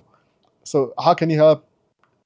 Can you please tell me the financial podcast? Ndio hiyo moja. Nasikia James, the Diary of a CEO ni one of them. Angalia maguests wao, alafu ende follow maguests kwa channel yao. Umeona, itakuwa poa hivyo. So next ni Chief, I was in Milimani. It used to be Kilimani too. Yeah, najua hivyo. Mimi nilikuwa Milimani kama kwa Milimani. Tunavaa brown, zile brown. Walichange to Milimani brown. Mr. Ochieng alikuwa principal hiyo time, Mr. Ochieng. So, Wyclef Irangi, Albo, please advise on dump truck loading equipment training in the US, especially cost of training regards, Wyclef. Wyclef Irangi, mi dump truck sijatrainiwa na mtu. Nilienda nikadrive mse, nikaka kwa passenger side, kwa driver side. Twende. Akunanga ati training na nini. Wanna think maybe academically structured. It's available. I think kama local government, depending on which county you live in, the county can train you for free. But lazima uingie na union, ile workers union. Workers union will train you, alafu utalipwa benefits za union, but union inamaanisha every time you get paid, a percentage of your income inaenda kwa shares za union. So you're losing money in a way for them to represent you. The union will train you, they'll find you a job if you want to go that route. Like mimi nina kijua kali. Mimi nikana mtu passenger side, yeah, driver side. Tukaenda job. I watch what they are doing because I knew basically the whole idea ni driving. Hii ingine ni when you're dumping the load, when you're picking up, that's it. Alafu maybe manuva ukiingia kwa construction unaingia hivi unatoka hivi off-road. Ni yani skill level ni very minimum. Ukienda shule sawa, but it will take you longer. Kaa na mtu. Example, if you want to start your own business, kama trucking business, make sure you go work with an owner operator. Uta learn so much from an owner operator. Mimi niendesha owner operator. I've never worked for a company. Nikuja kufanya swift transportation over the road. Kampuni utajua tu mambo ya kampuni. Uko very secluded. Kwa sababu they do everything for you and they pay you so little. Ukifanya owner operator, kuna more responsibility sababu it's a small company. You learn so much ukifanya small business than a big corporation. Unaelewa? Sababu mimi kuja hapa from Swift, I knew nothing about nothing. I didn't know anything. Utashangaa sana. Nikuwa absolutely nothing. Sikuwa najua kitu. Hata sijui kuchange tire. Siku hizi najua kuchange tire mwenyewe. Niko na tools. Munga ni kama pseudo mechanic. Unaona? Kuna vitu mu fix mwenyewe. Hata leo kuna kufix vitu fulani kwa truck leo. Vitu kadhaa kwa truck. Ni tighten my balls, ni grease. So if you want to learn how to do a business, small business, work with somebody who's running a small business. That's the best experience utapata. Usiende kwa big company alafu expect utalan. Utajua kitu yote. Kwa sababu big company, they have mechanics, kuna kila kitu. Gari kiharibika wanakama wanakuchukua, wanaitoa, wanairepair, wanakupatia. The only thing you do is driving. Uliza Paul. Paul to you fuel, that's it. Anapack gari, anaacha hapo hivyo, anacheck everything, service ni yao. Labda anaandika tu ile report ile, I checked everything looks good. You andika tu report by the way. Nothing else. Muona sasa. So please advise. So kuna shule lakini utatrainiwa na kama hapa kwetu hapa Hennepin County utaingia itonga OIC. Nimesahau jina. They will train you for everything, equipment kila kitu for free. But when you get paid watakipa sababu ni union. Si ni union jobs za kwanga hivyo. Sasa Wyclef. The best kuja seme chukua license kuja albo nifundishe. Okay, hapo tuende. Maswali ni mingi leo. Wow. Sijui katamaliza. Great advice. Over the road 3 years, invest in real estate, then retire to local trucking as you marry. Kabisa mse wangu, kabisa. Mazee Albo, ni nini kwa nimesema? Is it right to join the military now? Kama unajoin military sawa. Mimi personally, si advise hiyo story ya kujoin military. But whoever decide, if you want to know my opinion, musema, I don't like the military. Kabisa. Kwa sababu it's not like you make more money in your military. Ni kama employment, alafu na risk ya kukufa. Mbona kama ikona advantages, but at the same time sala uko active kuna diminishing returns. No.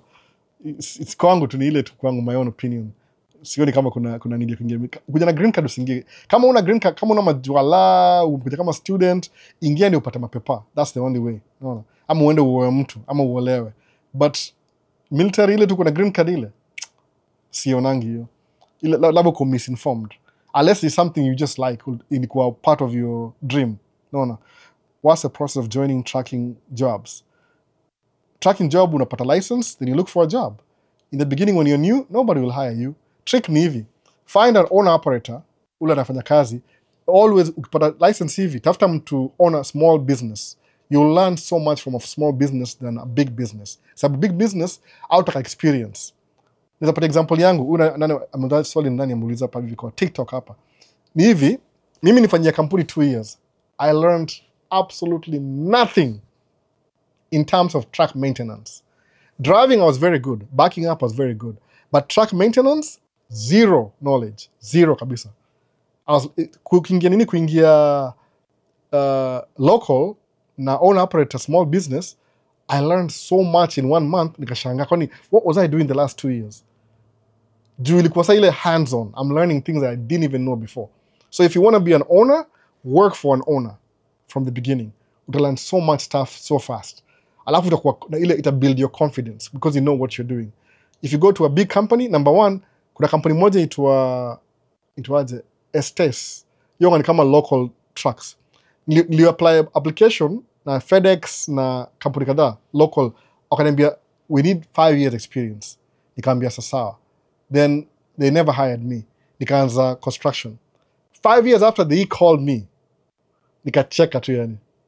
Alinipigia simu. Hey Albert, yeah, remember you sent an application 2 years ago, you had 2 years experience, now we can hire you. Nikacheka tu yani. Now you want to hire me, sasa nishapata experience na truck yangu. Kambia, no, I can't work for you anymore. Why? I bought my own truck. Oh, but you see, buying your own truck is this and that, blah, blah, blah, blah, blah, blah. We'll manage it for you. Kambia, I'm not going to change my mind. You're asking me to sell my truck and come work for you? Yeah, it's not ile watu danganywa naye. Zile unaambiwa ati it's so much stress, so much paperwork. Sasa kwambia hivyo, they think you're stupid. Kwa nini? How come wanakuconvince hivyo? So imagine when I was seeking a job 2 years ago, walisema no. When I bought my own truck 3 years in, now they want to hire me. At minimum wage, by the way. Ningilipwa whatever I was making then, kama 2,500 in 2 weeks, watakunipa kama half of that.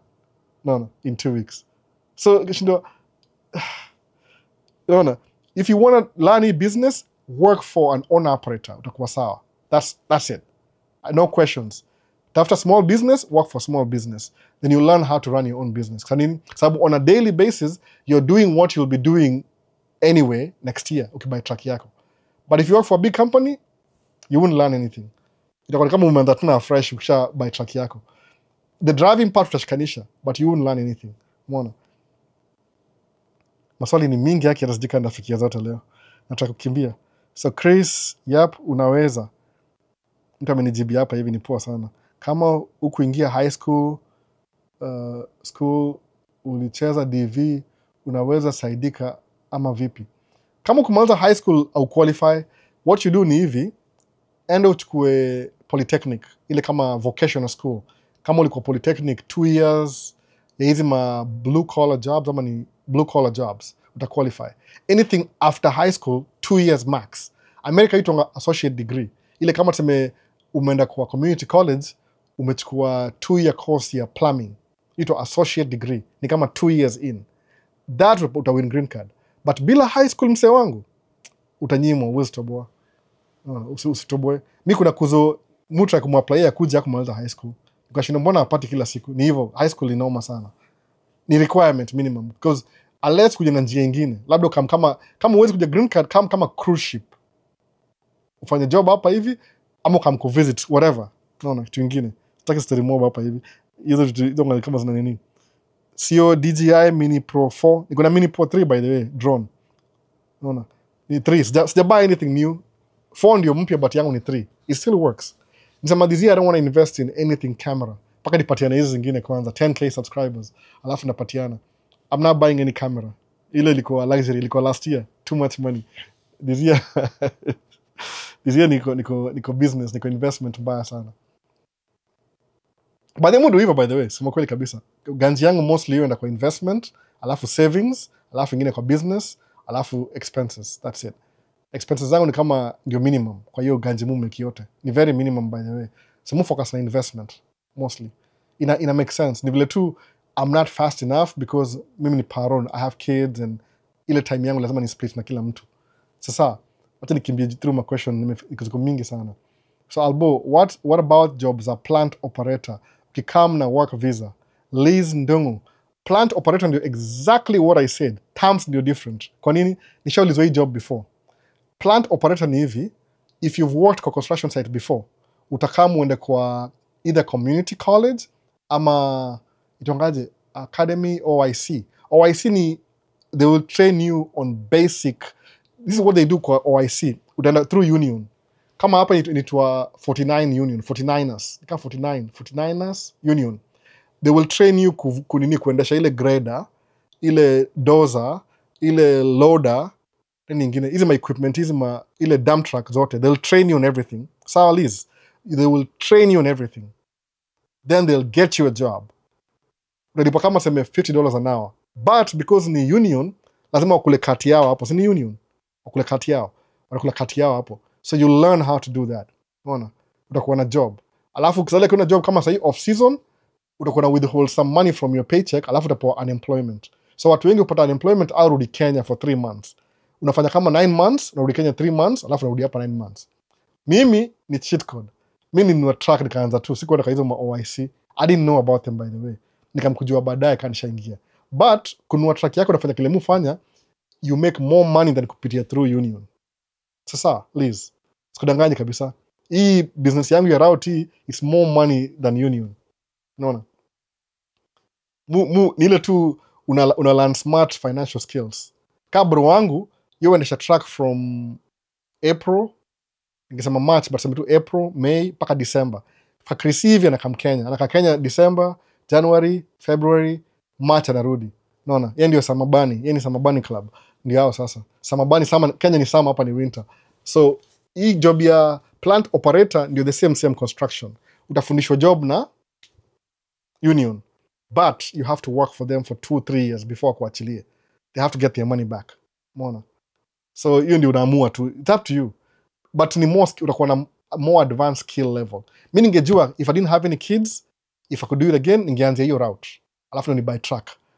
I could be running a big, ingekuwa na run construction company sahi. Si trucking company. But still, other trucking company you make more money than kufanyia hiyo job ingine. Kweli kabisa. Kuna potential yake kugrow ni higher than kufanyia mtu job. Job ni job bado at the end of the day. So plant operator, I know exactly what that is. Ndio hiyo exactly kile nimesema. Ni construction job basically. Sasa Liz, hope umegetia answers. Sijui kama bado huko watu huenda saa zingine. Swali ni mingi sana. Sijui akia nani. Wow. Sijui kurush through haraka. Nimefika 3 hours hata nimekuchoka sasa already. Huyu ni the same dere alikuwa ameleta issue earlier this year. Huyu ni mgeni. Wala si akurudi, alienda kabisa. So next ni gani? Nilikuuliza VP kuhusu jobs za heavy equipment operator. Do they pay well? Wanalipa poa, ndio the same naongea the same thing. Ni kwa union, nalipa poa lakini si the whole year. Ni 9 months. I'm not done yet. Yeah, I'll come. It's 3 hours. I'm winding up. Sasa hizi jobs za plant ndio the same heavy equipment watakufundisha, utalipwa poa lakini ni ile because of training lazima wafanyie job kama 2 to 3 years hivi wapate pesa yao training kwanza alafu ndio kuachilie. So watakufundisha everything but you have to pay by working for them for 3-4 years. Sawa? Kama uko na time, una watoto, una commitment, you can do that. Uta stretch time yako. But by the time unataka kudo hiyo 4-5 years, you learn at a cost. Paul atakuwa na gari yake, atakuwa na make more money na wewe 2 years before uanze kudo. Hiyo ndio difference. Una debate tu. If you have time, do it. Sababu ukimaliza hiyo training yao, you can run a construction company, which is much better than a trucking company. Kwa nini? Because you know everything about everything. The whole idea ni ile, the more you learn, even if it cost do, the more money you will make later. Sababu utatumia the same experience, uta-monetize your experience in the near future. Sababu utafungua trucking company, utafungua construction company, which we work for construction companies. So, mimi mufanyia na construction company. So, if you're running a construction company, wewe ndio unanipatia check, wewe ndio unaniandikia check. No. So, ni poa hivyo. Ziko available by the way. Actually, they need people. Desperately need people. Ukuja hapa kama una watoi na una commitment, ingia hapo directly. Utrainiwe for free, ukwame huko. Kuna mmoja Ethiopia aliniambia ulipa $45 an hour. Na alikuwa in the beginning. Sasa labda nalipwa $60 an hour. But ni through union. So I pay with 60 exactly. Wanakula maybe $10 hapo, 15. Sijui wanakula do. Something they take something from the paycheck. Juni union walikusaidia kupata hiyo job. Unaona? Zile union fees. So Vic Waiganza ni aje albo. Hope uko best kabisa. Niko poa kabisa Vic. Nakuona hapo. So Kibor mathematics guru mengia late kidogo leo. Ama liko kitambo 1. Sasa saa ngapi sasa? 2. 1 hour ago. Akia nani? Hizi swali ni za 1 hour ago. Sijaenda poa leo, nime waste time sana. So nani mwingine hapa hivi? Peter Mbugua TV. I'm tuned in. Words of wisdom. I wish I had known vitu zingine earlier. Inakwanga hivyo. You're never too late. Kujua sahi, execute haraka haraka. So kuna George Craven. Hello Albo. Locked in from Ongata Rongai. Karibu mazejo. Na rush through questions. Nimeenda kuchoka by the way. Peter Mbugua TV. Tell us lucrative jobs in US apart from tracking. Kuna mingi sana. I can't even finish them. Kuna mob sana. It's whatever you want to do. Fikiria hivi, umeingia mahali kuna buffet, chakula yote iko hapo. Pick and choose. Ndio hivyo sasa, kuna job mob sana. Hata siwezi maliza nikiongea. Wewe kuja hapa kwanza alafu uone. Kuna job beyond your imagination. Kama unaishi Kenya, beyond your imagination. Kama uko Middle East, of course unajua already. Kuna job mob sana. Unaweza kufanya kwa dealership, unauza magari. Unaweza kufanya construction. Kuna anything. Unaweza shule usome kuwe daktari, ukuwe dentist, ukuwe nurse. Everything iko available. By the way. Abdullahi Hassan asemaje albo. Nimekujua venye umeficha kwa channel ya Owen. You guys are legit. Nikifika US nitakutafuta. Wewe na Owen my guy. Hiyo video Owen actually ni yangu. Mimi ndo nilimake hiyo video alafu nikampatia. So najua hiyo audience yake ni different. But tulishare the same video Owen iko nayo kwa channel yangu, utaiona pia. So it's the same video. Ni video yangu actually, mimi ndo nilimake hiyo video. But nikampatia juu alikuwa ndani. Alafu clean up vizuri, niko na haraka. So hakuna shida, iko poa kabisa. Can you invest in real estate with tracking business like 4 tracks then reinvest in real estate? Kwa hii real estate iko profitable vipi United States, huku UK na Europe? Can you invest in real estate with tracking business like 4 tracks then reinvest in real estate? Unajua hii unaongea hivi kusema kuongea CAS reports na kujua CAS. Huyu pia ni veteran hapa. CAS ni hivi, investing, do you know what investing means? Can you invest in real estate? Najua CAS ni you into a stock broking. Ni hivi, invest ni hivi, you go buy a property. Sawa? Ni very simple. Ukisema real estate, this is what it means. Kuna nyumba fulani inauzwa, mtu fulani grandfather amekuwa na hiyo nyumba for the last 100 years. Sawa? Business, family business. So anakufa, and their kids, they don't want to do the business anymore. They want nothing to do with the business. Mmoja ni daktari, mwingine ako military, mwingine ako politics. So his dad anakufa. Anaona siwezi kufa hivi. Watu wengi wakufa wako na will, wako na trust. So what he wants to do ni hivi, because he knows my kids are not interested in this business ya real estate, ya kurani hao, my apartment buildings, I'm going to sell this property. Ni kama una liquidate your property. What you do ni hivi, utaiuza 20 million. Sawa, example. Alafu 20 million, uchukue hiyo pesa, uiwache kwa trust, the family trust. Sawa? Ni kama umeliquidate asset. So mimi, knowing that mzee can't run the business anymore, ndaenda kwa bank, niambie bank, I want to buy this mzee's property. Sawa? Ama to agree. Kuna ile bank na kuna ile self-financing. Self-financing tunaweza kuwa na agreement, legal agreement, mzee asema hivi, I'm selling this property for 20 million. Because I can't run it anymore, into a self-financing. I'll give it to you where we run. But I want you to pay me 2 million every year for the next 10 years. Usilipe mimi, lipa kwa hii trust. So what happens? You buy the property, kama mkote responsibility, but you have to pay him for ile worth your property. So after you shalipa hiyo for the next 10 years, when you pay 20 million, then it becomes yours. Hiyo ndio real estate, by the way. Sijui what you understanding in real estate. Sisi tunanunua nyumba kama ati ya kuishi, 1 bedroom. Single family home, hainanga profit, waste of your time. Nunua multi-family unit. 30 units, 20 units ni better. Kwa sababu hiyo nyumba ukinunua hivi, this guy akuache hii nyumba hivi umekaa nayo, guess what happens? Utakuona, you'll have cash flow every month. So even if you bought it in debt, labda ni 20 million, suppose unaenda kwa ile bank will give you maybe 80% of 20 million, which is what? Kama 16 million. You have to come up na hiyo 4 million. But kumbuka hii profit ni actively, it's an existing business. It's making money already. What you're doing is a transfer of ownership. So whatever this guy was making, kama ni 400,000 a month, hiyo ni chapa yako sasa. The only thing you have to do ni ile, your month 400,000 usave enough to pay your debt on time every year mpaka you pay off. Hiyo ndio real estate. Kwa nini?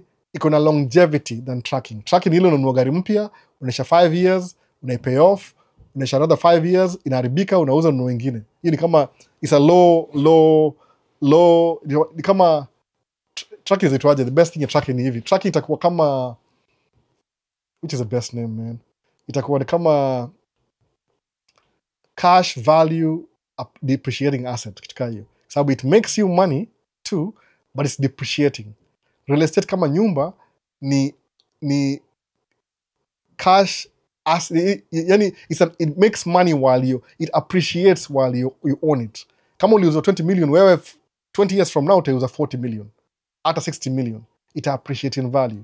So it's wise enough to invest in real estate for the long term than tracking. Use tracking to build your foundation, ile pesa ile ya ku invest kwa real estate. That's what I'm doing, by the way, mimi. At some point, ndacha kudu live, ndacha kudu everything. Kwa nini? Ndakuwa na take my time off. I'm working hard so I can rest later. Naona sasa. So my money can work twice in real estate. So invest in real estate, that's what I mean by that. Unanunua nyumba yako, you own the property. Ama you build it from scratch na loan ya bank, then you pay for 30 years. Kwa nini? The bank is making money through interest, you're making money through cash flow. Na hii ni passive income si yako. After 2 years, 3 years, if you're doing so well, the bank will be willing to finance you to buy another real estate. Kwa nini? Because you're making the money through interest. So wewe ni asset kwa bank when you own real estate, especially na deni. Mara mingi unapata mtu akona mortgage kwa hiyo nyumba hiyo, but it's a cash flow in asset. Kwa nini? You're paying for it, but it's paying for itself. You don't have to do anything. Ni ile tu initial investment. Sasa kasipo. Neza kuyakaje ndio make sense, but that's what I mean by real estate. You buy a property, uko na ploti, ujunge nyumba ya 30 units, unapata rent every month, you pay off your loan. Over time ina appreciate. That's what it is, real estate. Kuinvest ni kama stocks na shares, ni real estate, ni building. Naona, actual. Edwin Kim from Poland hapa. How are you? Thanks a lot for the info. Nakuona Edwin, mazao potea kiasi, sijaona hii jina for a while. Labda huwa chini ya maji ama after the recording. Chris Githinji, kama hukuingia high school, itakuwaje? Please nisaidie, nilijaza DV, please nisaidie bro. Nimeongea kitu umenijibu sahi. Enda ufanye vocational school. Kama ile uende kwa hizi ma trade school. Kama ufanye plumbing for 2 years, ita cancel your story ya high school. Sababu requirement ni minimum high school ama 2 years course. Au itangapa associate degree ama diploma. Kenya ndio jina diploma. 2 years diploma kwa polytechnic utaqualify. Umeona? Certificate too. Do whatever you can upata hiyo 2 years certificate. Whatever you do, ndio kuwe naye. Ile za kuwa verified. But Trump alisema hiyo story ya DEI anatoa. Ni politics, by the way, ni politics. Politics aonge ukweli kabisa. Unajua hivyo. Sijui unaongea the most polarizing ni upate kura. Ni politics.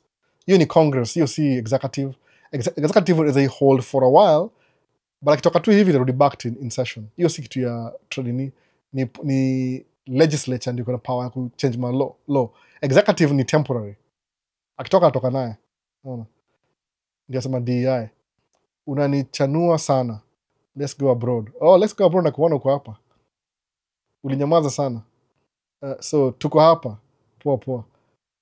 Nani mwingine? Let's go abroad. Unanichanua sana. Amerepeat mara 2.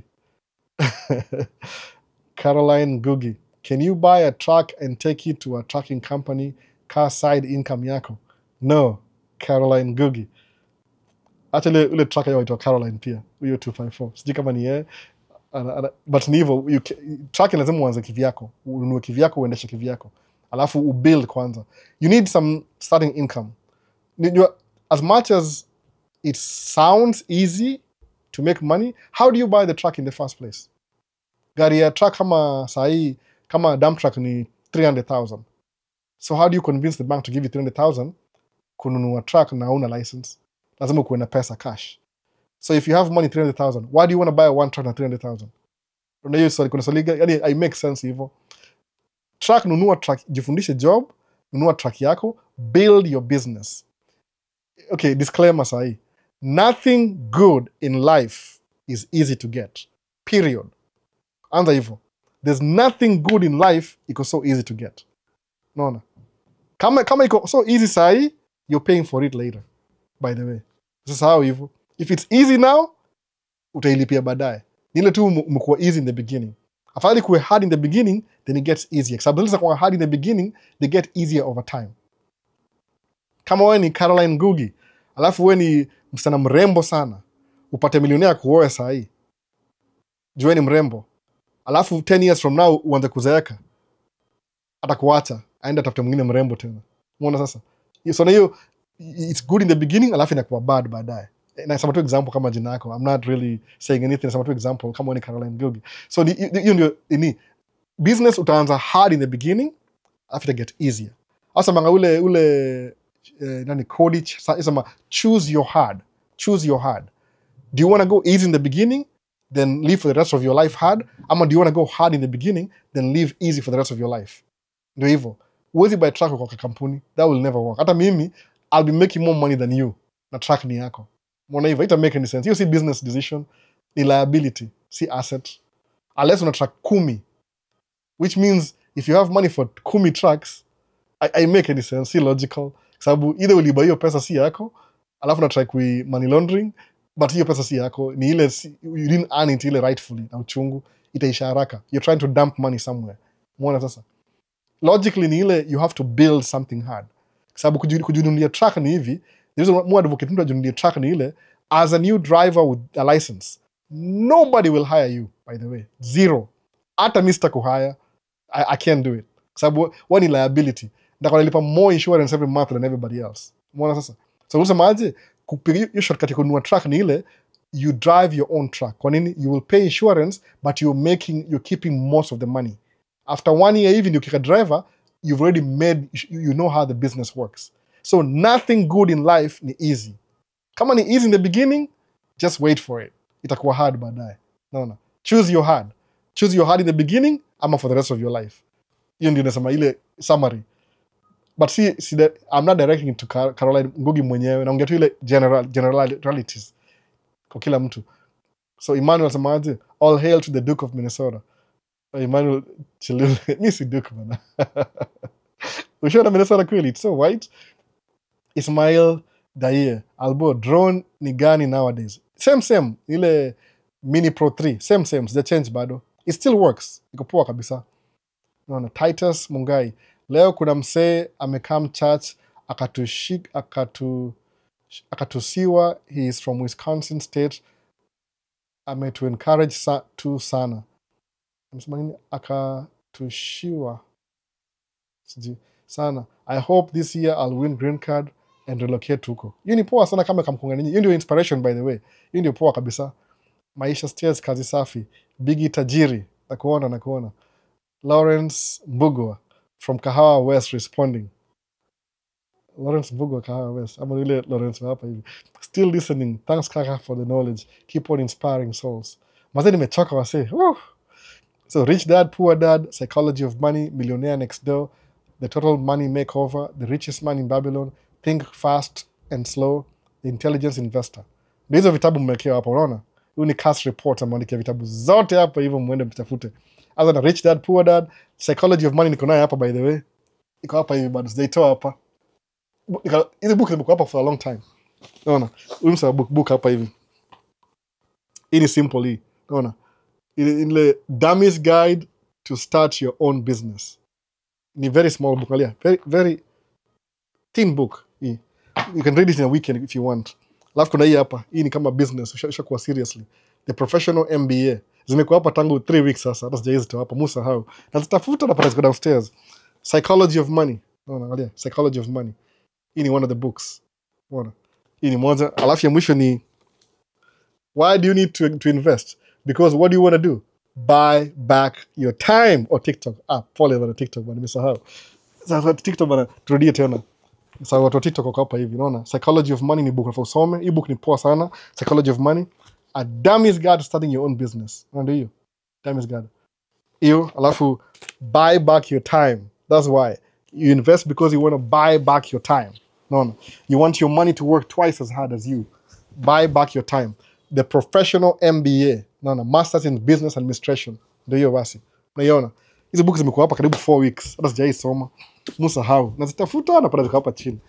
Ndio hiyo sasa mmekiwa cast report amewekea hapa hivi kama uko TikTok. Nimechoka mazi 4 hours, karibu 4 hours. Ethan Johnson Uncle.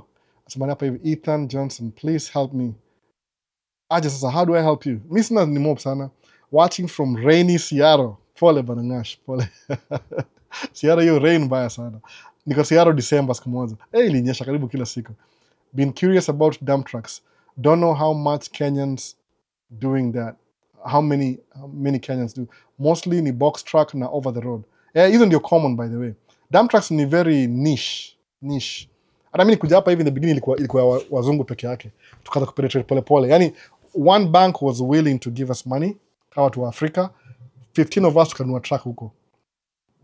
Out of 15, I think only maybe 8 tumebaki au wengine 6 waliuza truck waka move on. No. Kwa better things. Yet ni vitu wali move on kwa better things. Truck ni by the way saa zingine. Mimi ni grow up Isili bana, Ishmael D ni grow up Isili, Pumwani Isili huko hivyo. Section 2 karibu na Posta, huko Posta roundabout huko. Karibu na Garissa Lodge, ilikuwa Garissa Lodge ama ilikuwa nini? Ben Bella Lane. Unajua Ben Bella Lane? Huko Isili roundabout Ben Bella Lane. Ni grow up huko hivyo. Huko ndo ni grow. Mimi nimsema Ben Bella Lane. Zale Pumwani Isili huko. Pumwani ni Pumwani but mzale Pumwani but niko naishi Isili. Unaona? Formative years. Niko between 0 to 12 years kitu kama hiyo. So uko ni grow up.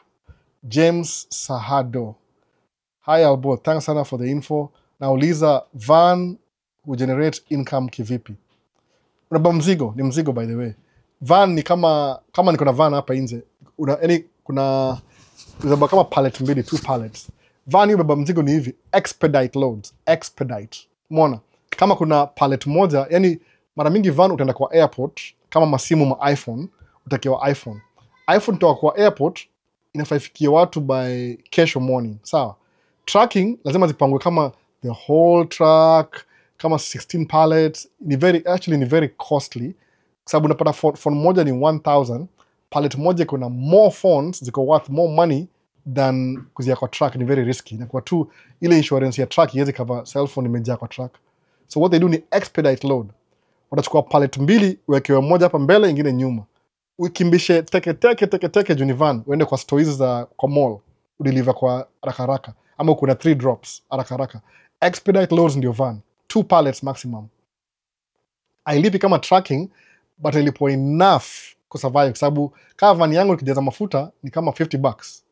Alafu sija experiment how many miles inaenda. Ndadu hivyo soon. I'm trying to do everything na hiyo van before nijue. Mimi nimebuy juu ya utility, nifanyie kama kwa cargo zangu na kila kitu. But van inakuanga hivyo. So kama kuna ile van ile kama for transit ile extended ni 3 pallets. Hiyo ni more money. Uzapoa 1000 miles, ulipo 1200. Mafuta ni very cheap kwa van. Alafu you don't need a CDL.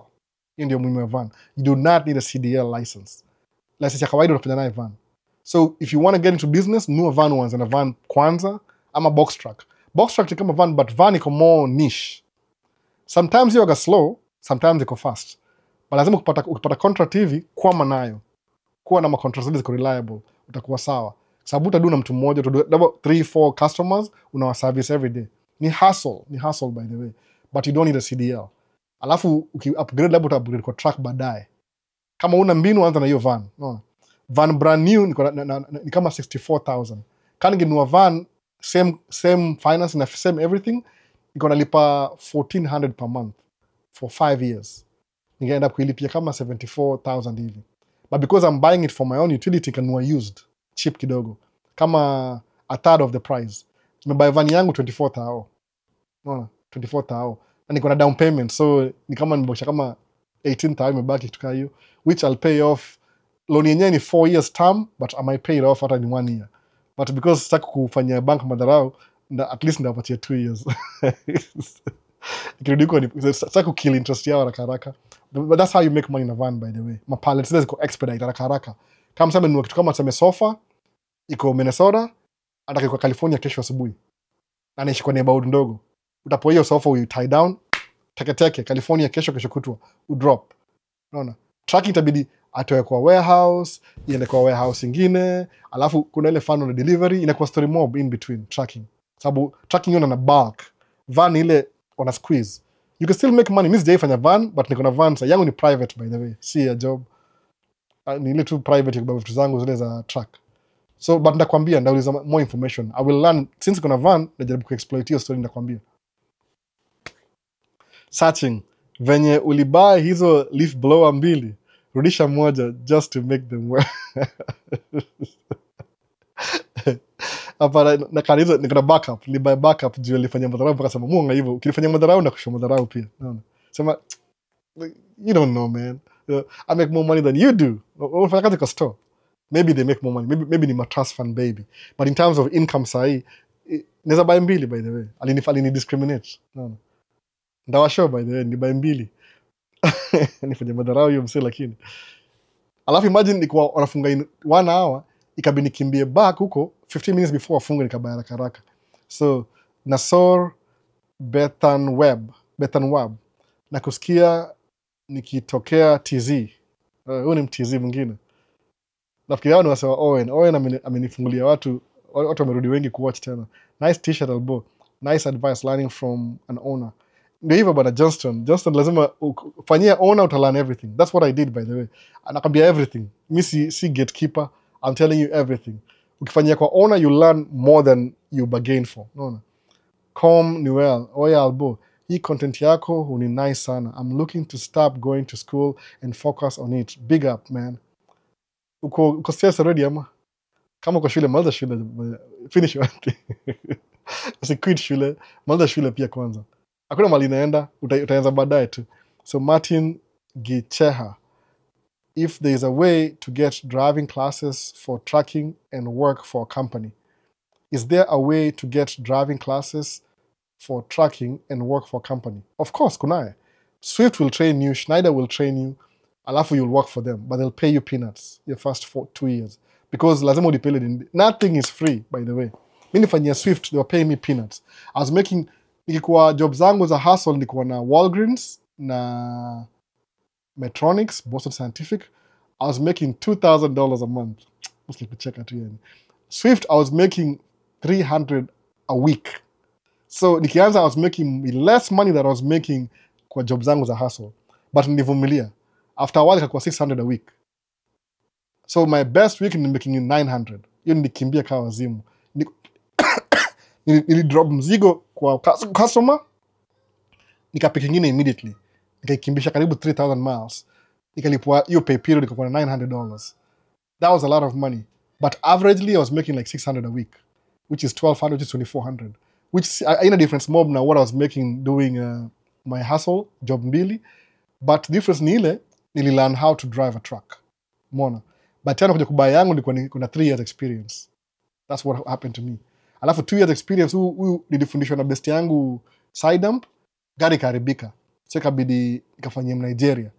Alafu hapo nikalan kila kitu with 1 year. Even driving kumuyu best yangu, I was making $2,500. Yani nili double income yangu na 1 job. Unaona? Ile kama kufanyia tu mtu owner, individual. So by the time nikabuy truck yangu nili triple, ni 4 times income. One year difference. So they will train you. Nisema tu, you have to pay your dues ndio uanze. But if you can get the license, kama ni deni, alafu ingile route kama ya Paul, utafute tu mtu owner umfanyie job 1 year, ulearn job ile, utakuwa sawa in the second year. Unaona? So with my tracking company, they will train you, but you have to work for them for 2 years to 3 years maximum. You'll be wasting time, but learning skills. No. But ni do. Mwisho ni do. So they'll train you. Any company will, I think. All the best, Albo. Watching for Kakamega. Samto. Watu wanakulala bana. Nimechoka bana. Nasikia nimechoka. Fatigue yani. Sijui ndalala nap kidogo. Nili apply DV jo. Niombe. Young Chais official. Mimi ndakuombea. Lakini DV we apply tu, alafu utafute pia kwenda nini Middle East. Useme sina pesa, where there's a will there's a way. Unaona? Ukianza hiyo utaipata bana. Enda watch video ya Paul alisema, hello, nimeingia ukiwa unataja cruise ship jobs. Is it a way to get into the US? How do one get it? Thanks. Nilipewa link na my cousin. Wacha nifanye hivi, ndapost hiyo link kwa hii video hii live, hizo malink za cruise ship, ama nda make video ya cruise ship, kitu kama hiyo, sikumbuki which is which. Jo nilipatia malink mingi, ile utumia alipewa na best yake fulani, anaambianga wasee pia apply. Ako YouTube kuzo, but kuna hizo malink zote hizo makampuni karibu, sijui list ya kampuni mingi sana, by the way, cruise ship. See, it's not a way to come to US, ni job. You come as a, kama ule itongaje, C visa ama ni H visa, ile unakam as a professional, si professional, a laborer, kitu kama hiyo. Utakuwa unafanya kwa hiyo cruise ship, ni outside the America, but lazima upitie US kwanza. Hiyo ni ile exposure na experience, that's what it is. Unaona, you learn so much by just doing that. Sasa ni cruise ship, utalan utakuwa na ile exposure, ile proximity, utajua vile states ina happen, utanusia states juu you live in America anyway, but unafanya job.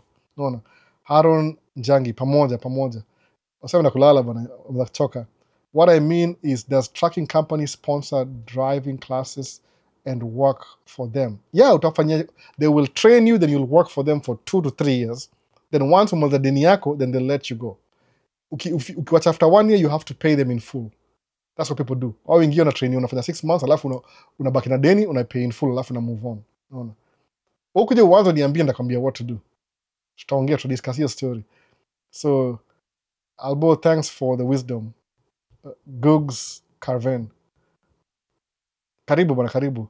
Next, Ebu try to enlighten us jobs a cruise ship. Ndashare hiyo link, niko na malink by the way, nilipoona kuzo last week, 2 weeks ago. Ndashare kila kitu. Nisema kwanza nda apply moja bi mwenyewe, ndio muone vile na apply. Hi Albo, I have watched since you started, almost retired to bed. Very inspiring and practical explanations. Keep it up. Thanks bana, Ken Samuels. Hata mimi nakumaliza, nimechoka bana. Nasikia fatigue. Sijakula kitu, hata kinywaji kwanza. Choka bana, 3 hours. Hata simu inakataa, nasema nifanye ende. How much do you make with your truck per month? Ishmael Dahir. Okay, acha kambia. Your truck you make $25,000 US. With your expenses unabaki na kama 16 hivi. Do your math. Alafu na truck 3. So endelea hivyo. Nimekujibu haraka, sitaki kusumbua. Black Uhuru, niko Qatar. Kuna vile mtu ako na huku anaweza come hizo sides. Apply green card, alafu tafuta job ya cruise ship. Same thing. Uko hustle already. Black Uhuru, uko hustle already, by the way. Usiogope, apply tu, alafu kuje kama cruise ship. Kuna msalifa kuja hapa cruise ship nani, ito nani nimesahau jina yake. Mrasta Bahrain, ajakam bado, labda ali change mind. Sijui. Labda akona connection Bahrain. We apply tu. Apply. This is a millionaire who takes time kuiba watu secrets za kumake it in the US. Just imagine, guys. Keep up, Albo. Siku zote. Millionaire. Sitaka kuongea mambo ya doa bana. Mtu alikuwa na cash million, cash hivi, cash. Tuhesabu pamoja. Uwezi hesabu do. Itafika tu. Unaona? Tumemaliza comments. TikTok. Nimesahau mtu yote kweli. Maana nimechoka wase. Kusema kweli nimechoka vibaya. Niko try to make up for last week. Chini. Ni aje Albo, nikifanya course ya plant operator, alafu nikam Mayolo, itasaidia kweli? Kama if you can prove, unajua hapa states kama sema hivi, you have to, kuna document una prove kwa credible organization that upata hiyo training document. Unaona, Albo, naenda Canada bro. Enda Canada bana, usiogope, enda Canada. Uko hapa karibu sana. Alafu kama kunitembelea, kama uko Alberta province, Edmonton, iko hapa juu. Canada si mbaya pia. Ni poa sana. Similar. I think states ni more, but Canada pia ni the same. Ni aje nikifanya course ya plant operator, itanisaidia aje? Utaprove kama ulifanyia wapi na kama ni credible. Kama unajua, if you know how to drive a dozer, unaweza kuongea na mtu private ya kupatia job na uanze job. if you know what you're doing. But lazima ujiprove, unajua. Unaona? Is it right to join the military? Au nishajibu hizi. Alafu uliacha kuongelea sensitive stuff. Hii ukijoin army World War 3 itaanza kutoka huko. Oh, military. What's the process of joining a truck driving job? You get a license, then you apply. Same thing, same process. Chris asema, yep, unaweza. Alijibu, sioni any other question nimehata hapa hivi. Kama ukiingia high school, hiyo nishajibu. Si DJI, nishajibu hiyo. Drone ni gani? Same drone. I have a question, bro. I'm new to the US and would like to join truck driving. Where should I start? Ule fanya hivi, which city? Tafuta truck driving school, enda uonge nao. Just go speak to a company. Go to kama Swift, Schneider, Warner. They will train you. Kama ni CDL class A. If you're new, tafuta namba yangu ya simu kwa YouTube alafu nipigie. Kwa YouTube, kwa description section ya hii video utapata namba yangu ya simu. Ni text kwanza, alafu ndio nikiwa text yako nikipata time, kwa sababu kuna watu nafaa kupigia simu. Kuna watu wengi wamenitext last week, nafaa niwapigie simu kwanza. So text me, alafu nikuweke kwa hiyo laini. Napigia kila mtu step by step. Tuongee. Kama uko stress kabisa, piga simu bwana, piga simu tuongee. Hata mimi I'm looking forward to talking to you. Kwa sababu uko hapo already. Naona. Kuna wase tunafaa tu bring hapa kwanza. Uko hapo already. Naona. So nimesahau kitu yote kweli. Ile I have a question. Ameshajibu hiyo. Can you mentor my son? Hiyo nishajibu. Hakuna matata. Kama ako willing, sitakuwa na time ya kumngojea. Kama ako willing, kama ako na ile atakuwa poa. Join late sana leo, but catching up with the conversation. I like how it's going. Unanitumia, hiyo nishajibu. Suppose someone wins a green card, willing to guide through the trucking industry. Unaanza na license too, by the way. Great advice. Sawa. Kama ni swali yako mazee, pole, andika kwa comment, alafu ndaijibu kwa comment, please tu. Nimechoka bwana, nimechoka sana. Na kwa kupumzika kidogo. Alafu nimechoka sana by the way. Nimekaa hapa karibu 4 hours. Nianza mapema leo. Jeremy Jabiri. You're such a great brother, Albo. Oh, thanks bwana, I appreciate sana. Kama inakuhelp mazee, that's how we win. Kama hiki tunakusaidia hizo information, that's how we win. Ni mindset, unaingisha kwa kichwa yako, alafu una take action, alafu ita change everything about you. That's exactly what I did. No, mimi tu mse wa kawaida, average Albert. Your top looks nice on you. Oh, thank you. Nilibaya kwa Mkenya fulani hapa, ni Shakopi. Yuza hizi hata sina Kenya ile bracelet, navaa bracelet, nilibaya kila kitu. Sawa, sasa nimemaliza bwana. Wow, nimechoka niaje. Haya, kama nimemiss swali yako, there's a comment down below. If you want to get in touch, ukiangalia kwa hii video kwa description section ya YouTube. TikTok walikataa, walitoa hiyo information, nikameka hapo wakaitoa. So kwa YouTube video description kuna contact information, kuna namba yangu ya simu, kuna email. Emails replying sana juu lazima nikae chini. Na siku hizi kaangi chini sana, mwoga nimesimama juu tuna 1 year old, very notorious kid. So nitumie text kwa WhatsApp, alafu niambie ile your first last name ni save kwanza, alafu ni tuanze conversation, alafu naweza call for a time. Umeona? Contact information kwa description section. Kama una swali unataka kujibu kwa hii video, comment kwa hii video down below nitakujibu. Nimechoka bana, that's it. Nimechoka tu saa hii yani. Nina mapema leo kumake up for last week. Hata sijaongea topics nzima saa hii. But tunaendelea dakika hii paperwork niendelee naye next time. Hapa hivi tumalize story ya next time. Ama na make video fupi hivi zile kama juu niko na time kidogo. Sifanye job kesho, sifanye Thursday ni holiday, so maybe Tuesday na Wednesday niko na job peke yake. Pia ni kama ishisha, siko sure, juu ni holiday weekend, people are traveling. Watu travels all shut down my trucks kwa highway.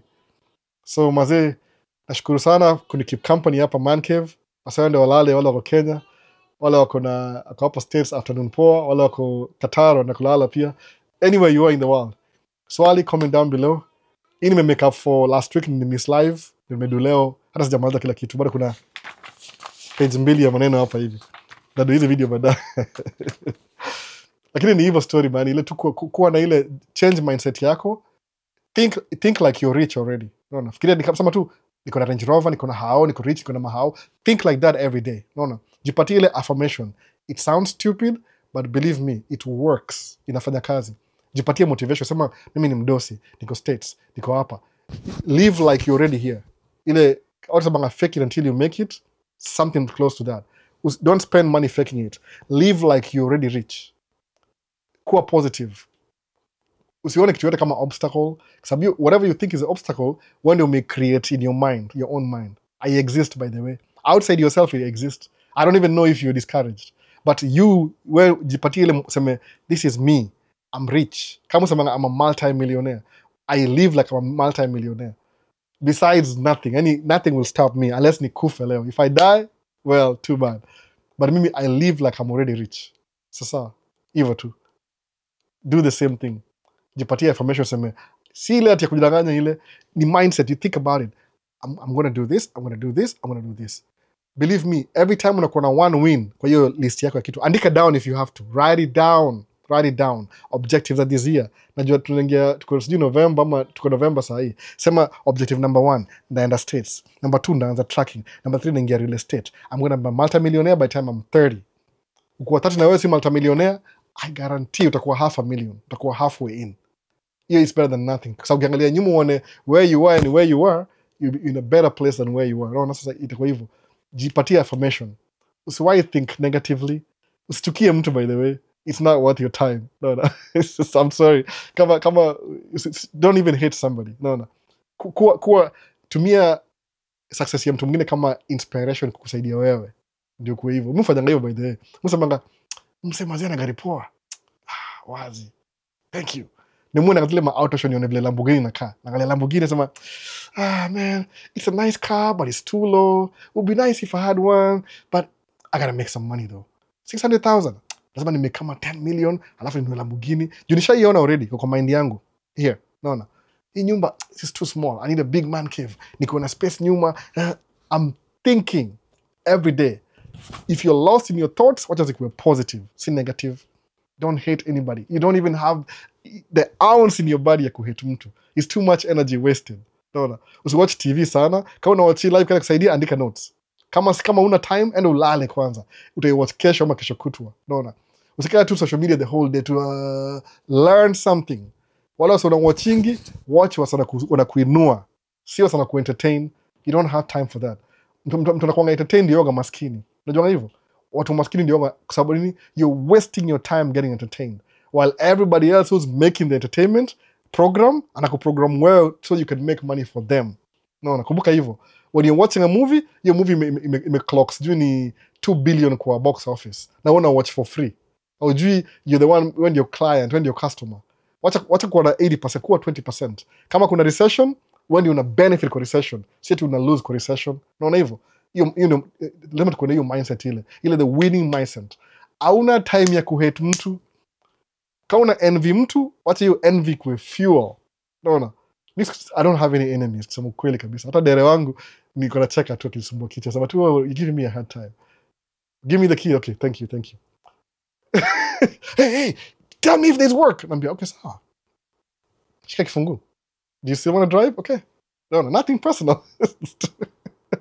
We'll go through your feelings. Nambia, you know that. F your feelings, by the way. F your feelings. In your word. F your feelings. Nitoka book fulani, nitoka message book. F your feelings. Your feelings don't matter. It'll change every day. So kama ni feelings, remember where your feelings are coming from. Internalized. Ukiwork on yourself, utaanza kuradiate huko nje. Utakuwa kama sunshine. People will see you. Watakufuata, naona. Mimi sinanga enemy, by the way. I believe sina enemy. There's nobody specifically that I hate. Hakuna, naona. Muona, I don't have time for that. Hakuna hiyo space. Muona, hakuna hiyo space kabisa. Hata wasioni comment mbaya. Msema tu watalan, decide mali wako sahi, naona. Hiyo negativity itaisha tu over time. Ama watakuwa too bored wa move on kwa channel ile kwa entertainment. Entertainment ni poa, but ipatie limitation. Kwa entertain, every time unakuwa entertain for 2 hours, learn something for 1 hour. Alafu entertainment 2 hours, alafu 1 hour 10, alafu 2 hours. Then every day learn something new ile ujui. Sababu the things that are hard in your life are the things you don't know right now. Once umezijua hivi, man, itakuwa kama kucheza chess, kama funga macho. Unaona? Hivi. Mimi by na postia video baada nataka kuharibu video. Uone vile nasema nikashangaa. Kama cheat code, kama kuna cheat code. Vitu vilikuwa impossible 10 years ago ni possible sahi. Unaona? Nasema I'm going to have an 800 credit score. Mwishi kwa 800 siku hizi. Simeona 800 credit score. Kama unajua inamaanisha nini utajua tu baadaye. Unaona? sinanga debt, I don't have any debt. Labda tu ni track na hizo ni debt za business debt. Hizo set in the vitu personal. Optimistic all the time. Hii utattract your energy. Sasa wasi nashukuru sana. Kama ni miswali yako by mistake tu, comment down below tena. Usikufe moyo. Labda sikuiona nimechoka pia. Umeona? Tunaona baadaye basi wase. Peace. I'm out. Nimwacha any question yote chini sijui. Anybody mgeni? Sijui naona mtu mmoja hapa hivi. Haraka. Tumalize TikTok basi. TikTok video itakuwa on kwa YouTube recording. TikTok imeisha. Kamjes ziko baadaye 10k, we are at least there. Sasa kamera iko bado napatia 10k. Chini mazizi masala za TikTok. Review ya van ikoje? Nifanya kesho ama leo ama kesho napatia. Naka video soon by the way. Haron Jangi poa positivity yose. Haron mazizi unaspeaker poa hapo naona. When producer nini Haron? Unaweza speaker poa sana hapo. Martin Gicheha, thanks sana for your time. Nashukuru sana. Black Uhuru, thank you sir. Black Uhuru mazee, get in touch. Sijakuona jina yako sana. Ama labda ulibadilisha jina. Na maswali poa sana. Vic, that's amazing. Great insight, motivation, encouragement. God bless you. Vic, bado unadu video bana? Ama si wewe? Sione msawa video. Nakuona unadu ma video bana. Get in touch bana, tuongee kidogo. Niko free kidogo siku hizi. King B, wazi elbow. Alafu ndani hapa kuna history ya Trump kutoa DV lottery. Sijapata poa. Sidai kama zaitoa, ni kitu ya Congress. Ni Congress, si kitu ya President. President is a hold to for while he's in office, executive order, but akichomoka, anachomoka na hiyo order. Naona, ni kitu ya Congress. Ni immigration reforms. Contact iko wapi kwa description ya video. Hapo chini ya hii video utaona contact information hapo. Alafu utani text kwanza, alafu ni save jina yako na kila kitu, tuanze conversation. Kwa sababu ni easier kutext than kuongea kwa simu. Niko na 1 year old mtoi mdogo sana. DJ Mosh 254 hapo kabisa. Naona DJ iko hapa pia. Bado na DJ hapa by the way sijai tumia. Ni sawa. So David Oda, thanks Albo. We don't take the precious information you give us for granted. Hata mimi nashukuru bana. People are winning, I'm winning too. Kwa nini? Tunakuwa an army of winning. An army of winners. Imagine hivyo. Wase kuna billionaire boys club ya Kenya. Imagine tu wacha tu. We envision by the way in a distance. Unaona? Kila mtu anakuwa na hiyo mindset ile millionaire mindset. Hiyo story. Sasa kila mtu comment, kila mtu mwingine ndani. Poa. Hakuna mtu mwingine. Kama za live basi. Siweza cha comment ya mtu nje by the way. Baadaye basi, baadaye.